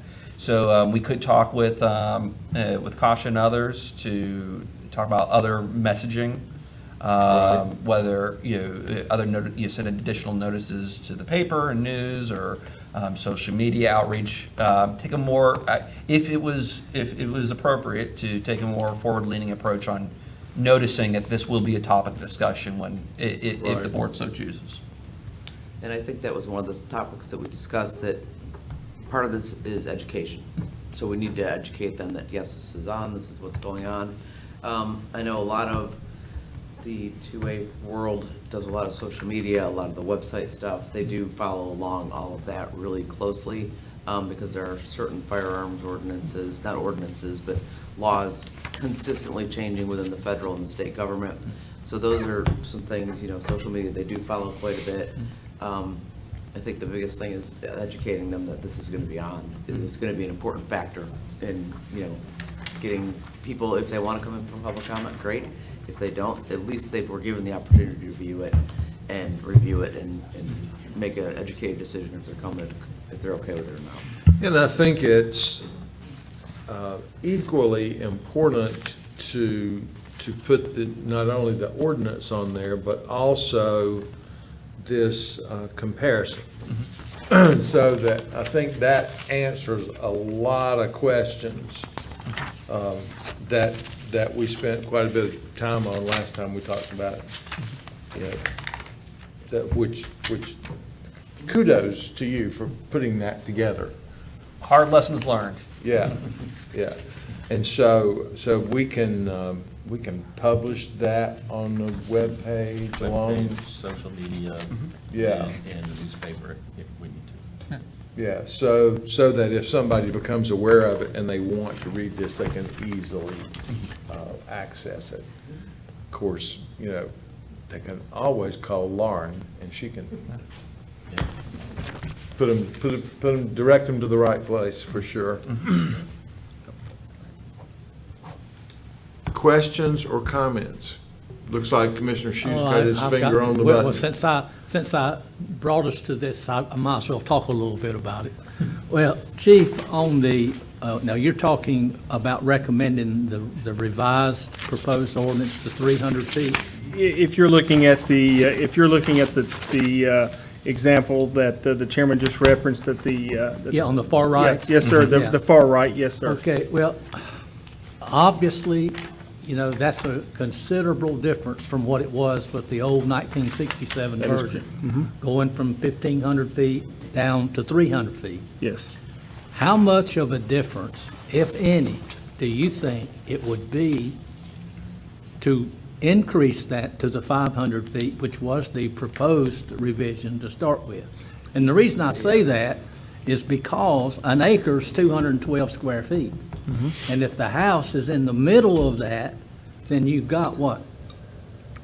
200 feet this way or whatever, 175 feet this way, 175 feet. So in pretty much every case, a person that owned just 1 acre would not, he couldn't shoot no gun on his property. Is that right? Well, if you're actually going to the 500 feet, it would decrease his amount of ability to shoot. And when you're talking about square footage, not every parcel of land obviously has a structure right on the property line as well. I know in the conversations with Sheriff Shaw, the distance was kind of, it's 6 of one, half a dozen of another when you're talking about 300 feet to 500 feet. We were more concerned with the enforceability of it, being able to clearly measure when there's a violation.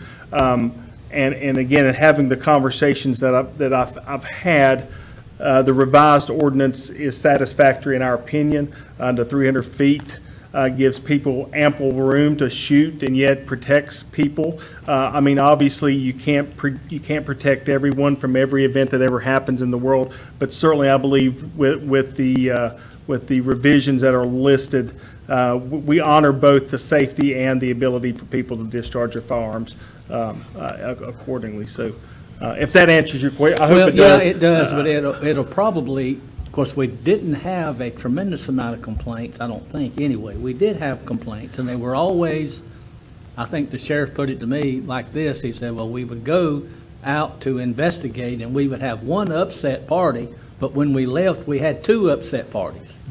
And so yes, we was trying to, so I think that this will cut down on that. But on the other hand, it's probably going to create more noise ordinance complaints. There's certainly the potential for noise ordinance, but right now the ordinance speaks to particularly after 11 p.m., between 11 p.m. and 7 a.m. at night. So most of the officers try to use good sound judgment in determining whether somebody's creating a problem with their neighbors. And there's always going to be those instances where the officers, will maybe have a slight bit of difficulty in determining, well, do I tell them to stop shooting or not? But if I remember correctly, the revised ordinance also just speaks to, if the deputy goes out there and determines that you're shooting unsafely, regardless of the distance requirement, he can ask them to stop and still charge them with a violation of the ordinance. That would be his issue to clear up in court. So if he sees that, yeah, you're outside the 300 feet, but you're shooting directly at a house or children, riding their golf carts or whatever the case may be, the officer has the discretion to write for a violation of the ordinance without that distance requirement being into effect. So that part is also actually has not been in what we currently had previously. So you get a reduction, but it gives the officer more latitude to write for those violations when necessary. And that's basically what we wanted. But the That's number right. one thing about the whole deal was public safety. That's though. exactly right. That's the number one thing, public safety. And, you know, I still feel like, me personally, you know, that the 300 feet is not an adequate amount. I could live with it, but I really, from living out in the county, I don't know how many of you live in the county other than me, 300 feet is not far. It is not far at all, you know? Right. And so, and you're looking at some of the rifles and handguns that these guys shoot these days, it sounds like cannons going off, and it mentions cannons in here. Some of them are almost cannons. And so, but, well, like I say, you know, that's just the way it is. You know, that's the way I feel about it. But I'm one, and they spoil more of my fellow commissioners here, that I have to decide if 300 feet versus 500 feet, less restrictions, more restrictions, but keeping in mind public safety number one. That's absolutely right. I don't think you would hear an argument from certainly, again, I'm having to speak for the sheriff, but I know in speaking with him, the 300 to 500 feet is probably a hill he's not willing to die on. Between those distances, we still feel like the 300 is an appropriate distance. But again, you know, even at 300 feet, at 500 feet, there's no 100% guarantee of someone not getting injured or something catastrophic happening. But you know, it is a reasonable distance, in our opinion, to have included in the revised ordinance. Okay, Kind of- other. Well, Yes, I was sir. just gonna make a comment. I've sort of said from the get-go that the purpose of this, as it was explained to us originally, was to give the sheriff's office a way to make sure, as Commissioner Shue said, that they didn't leave with two people unhappy instead of just one. And so as we've moved through this, and again, as you said, Sheriff's not here, I don't want to put words in his mouth, but I did ask him before he left if this satisfied what the ultimate goal was, and he said it did. So, I mean, I wanted to defer to you guys and your discretion. You know, we have to sort of sign off on it, but we're not out there enforcing it. And we're not the ones that have to go to court if you see something that you think is not safe, and then you have to work it out later. I mean, but if the 3 or the 5, you know, to me, that's probably, I don't think it makes a huge difference. You know, I live somewhere, I mean, you can't shoot anything anywhere near where I live, so I mean, it's just houses on, you know, right next to each other, but that's why you go out somewhere else to a range or a facility that's what it's designed for, and that's what you go. And I enjoy doing that as much as I enjoy anything, is taking a shotgun and shooting clays or doing whatever. So if it satisfies what you guys have ultimately wanted to try to accomplish, then I'm fine. And to Commissioner Shue, and to your point as well, one of the things that we like in the revised version is, if you look at outside 29 in the revision, it says no person may discharge a firearm carelessly and heedlessly so as to endanger any person or property. That's strictly upon the discretion of the officer that's responding to the scene. So in Commissioner Shue's case, if there's a discharge that he feels like is dangerously close or is going to danger or damage, the officer can go out there, assess what they see, and then address that either with the shooter, say, hey, stop, you know, to me, this is careless. Let's, you know, please stop, or we're going to have to come, if we come back out, we're going to have to, you know, issue a citation, something to that effect. It gives a little bit more discretion to the deputy that's responding to the scene where we had none previously. So I think we have to kind of look at this sets a baseline, and the officer in many instances can go out there and make a determination quickly and make a judgment for himself whether he feels like it's in violation. Certainly, that particular provision within the ordinance gives the officer that discretion. I think also the DA's office signed off on the 300 Yes, feet. yes, yes, they did. Yep, they have reviewed this ordinance. They think it is something they can enforce. Yes, in court. Yes. One other quick question, and just for my own Sure. education, is handgun and pistol, are they interchangeable? Is there a specific reason you use the word handgun in line 26? Line 26. So there's a little research that's drawn from state statute, the definition of firearm using state statute. It's one of the, from a legal standpoint, it's a difference without a difference. At one point, a pistol was, I believe, was more referring to a single action firearm in particular, versus a handgun was more focused on a semi-automatic firearm, a handheld firearm. At this point, the differences have melted into nothing, so handgun is appropriate. Yeah. I wanted to say one more thing, and we can get out of here, but I've lived where I live for right at 40 years. And up until we started talking about the gun ordinance, I had never had a complaint, never. But I had two within 2 weeks of each other. When one neighbor called me and said, I was trying to talk to so-and-so in my front yard, said the people over here was shooting, said it was like that for a solid 2 hours. They complained about the noise.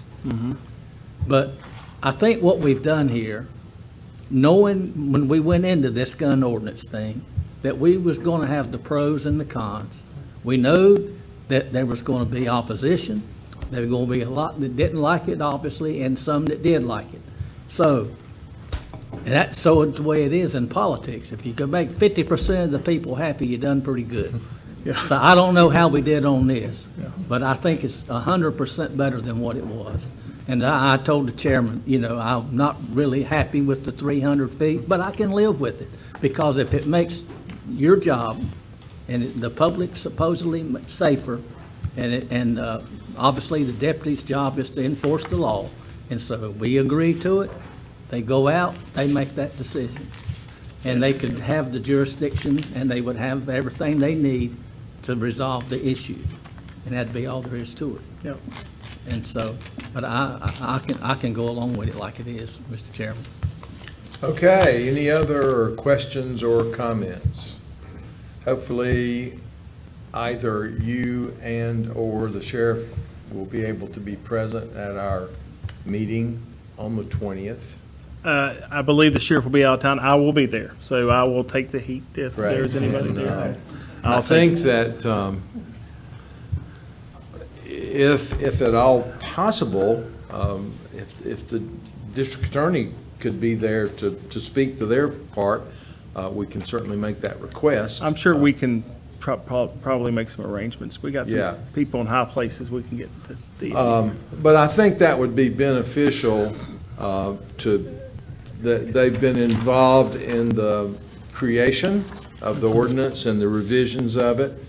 And I think this board has been pretty vocal that we are anxious to support the sheriff's office and the DA's office in this. So if we can demonstrate that we're all on the same page, and it sounds like we are, I think that will be very helpful. I think, and again, I don't want to keep this any longer because God knows I know it's getting late.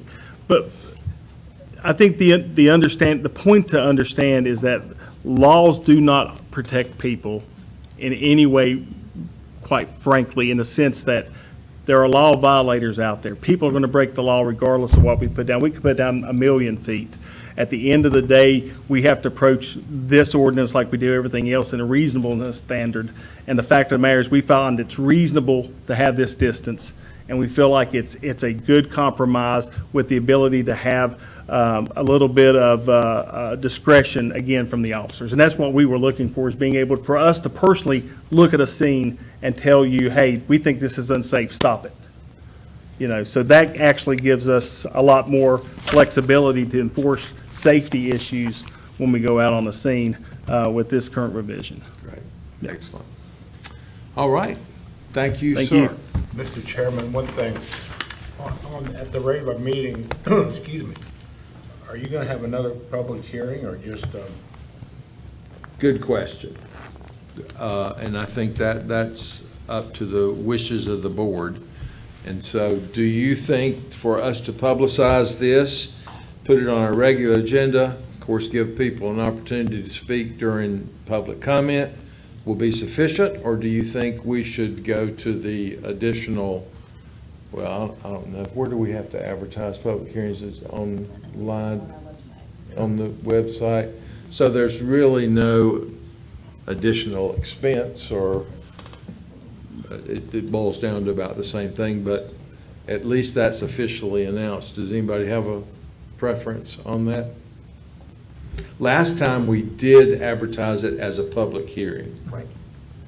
I think, because this is a topic that's been followed pretty closely, it might behoove us to go ahead and put it on. Yeah.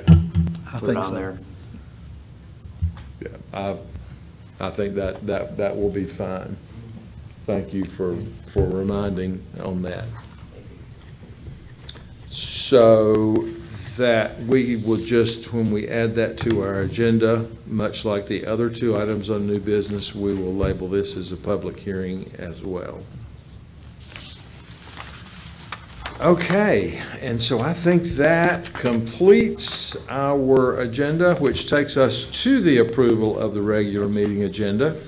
And the item that we just discussed would be added to new business as H3, including the public hearing.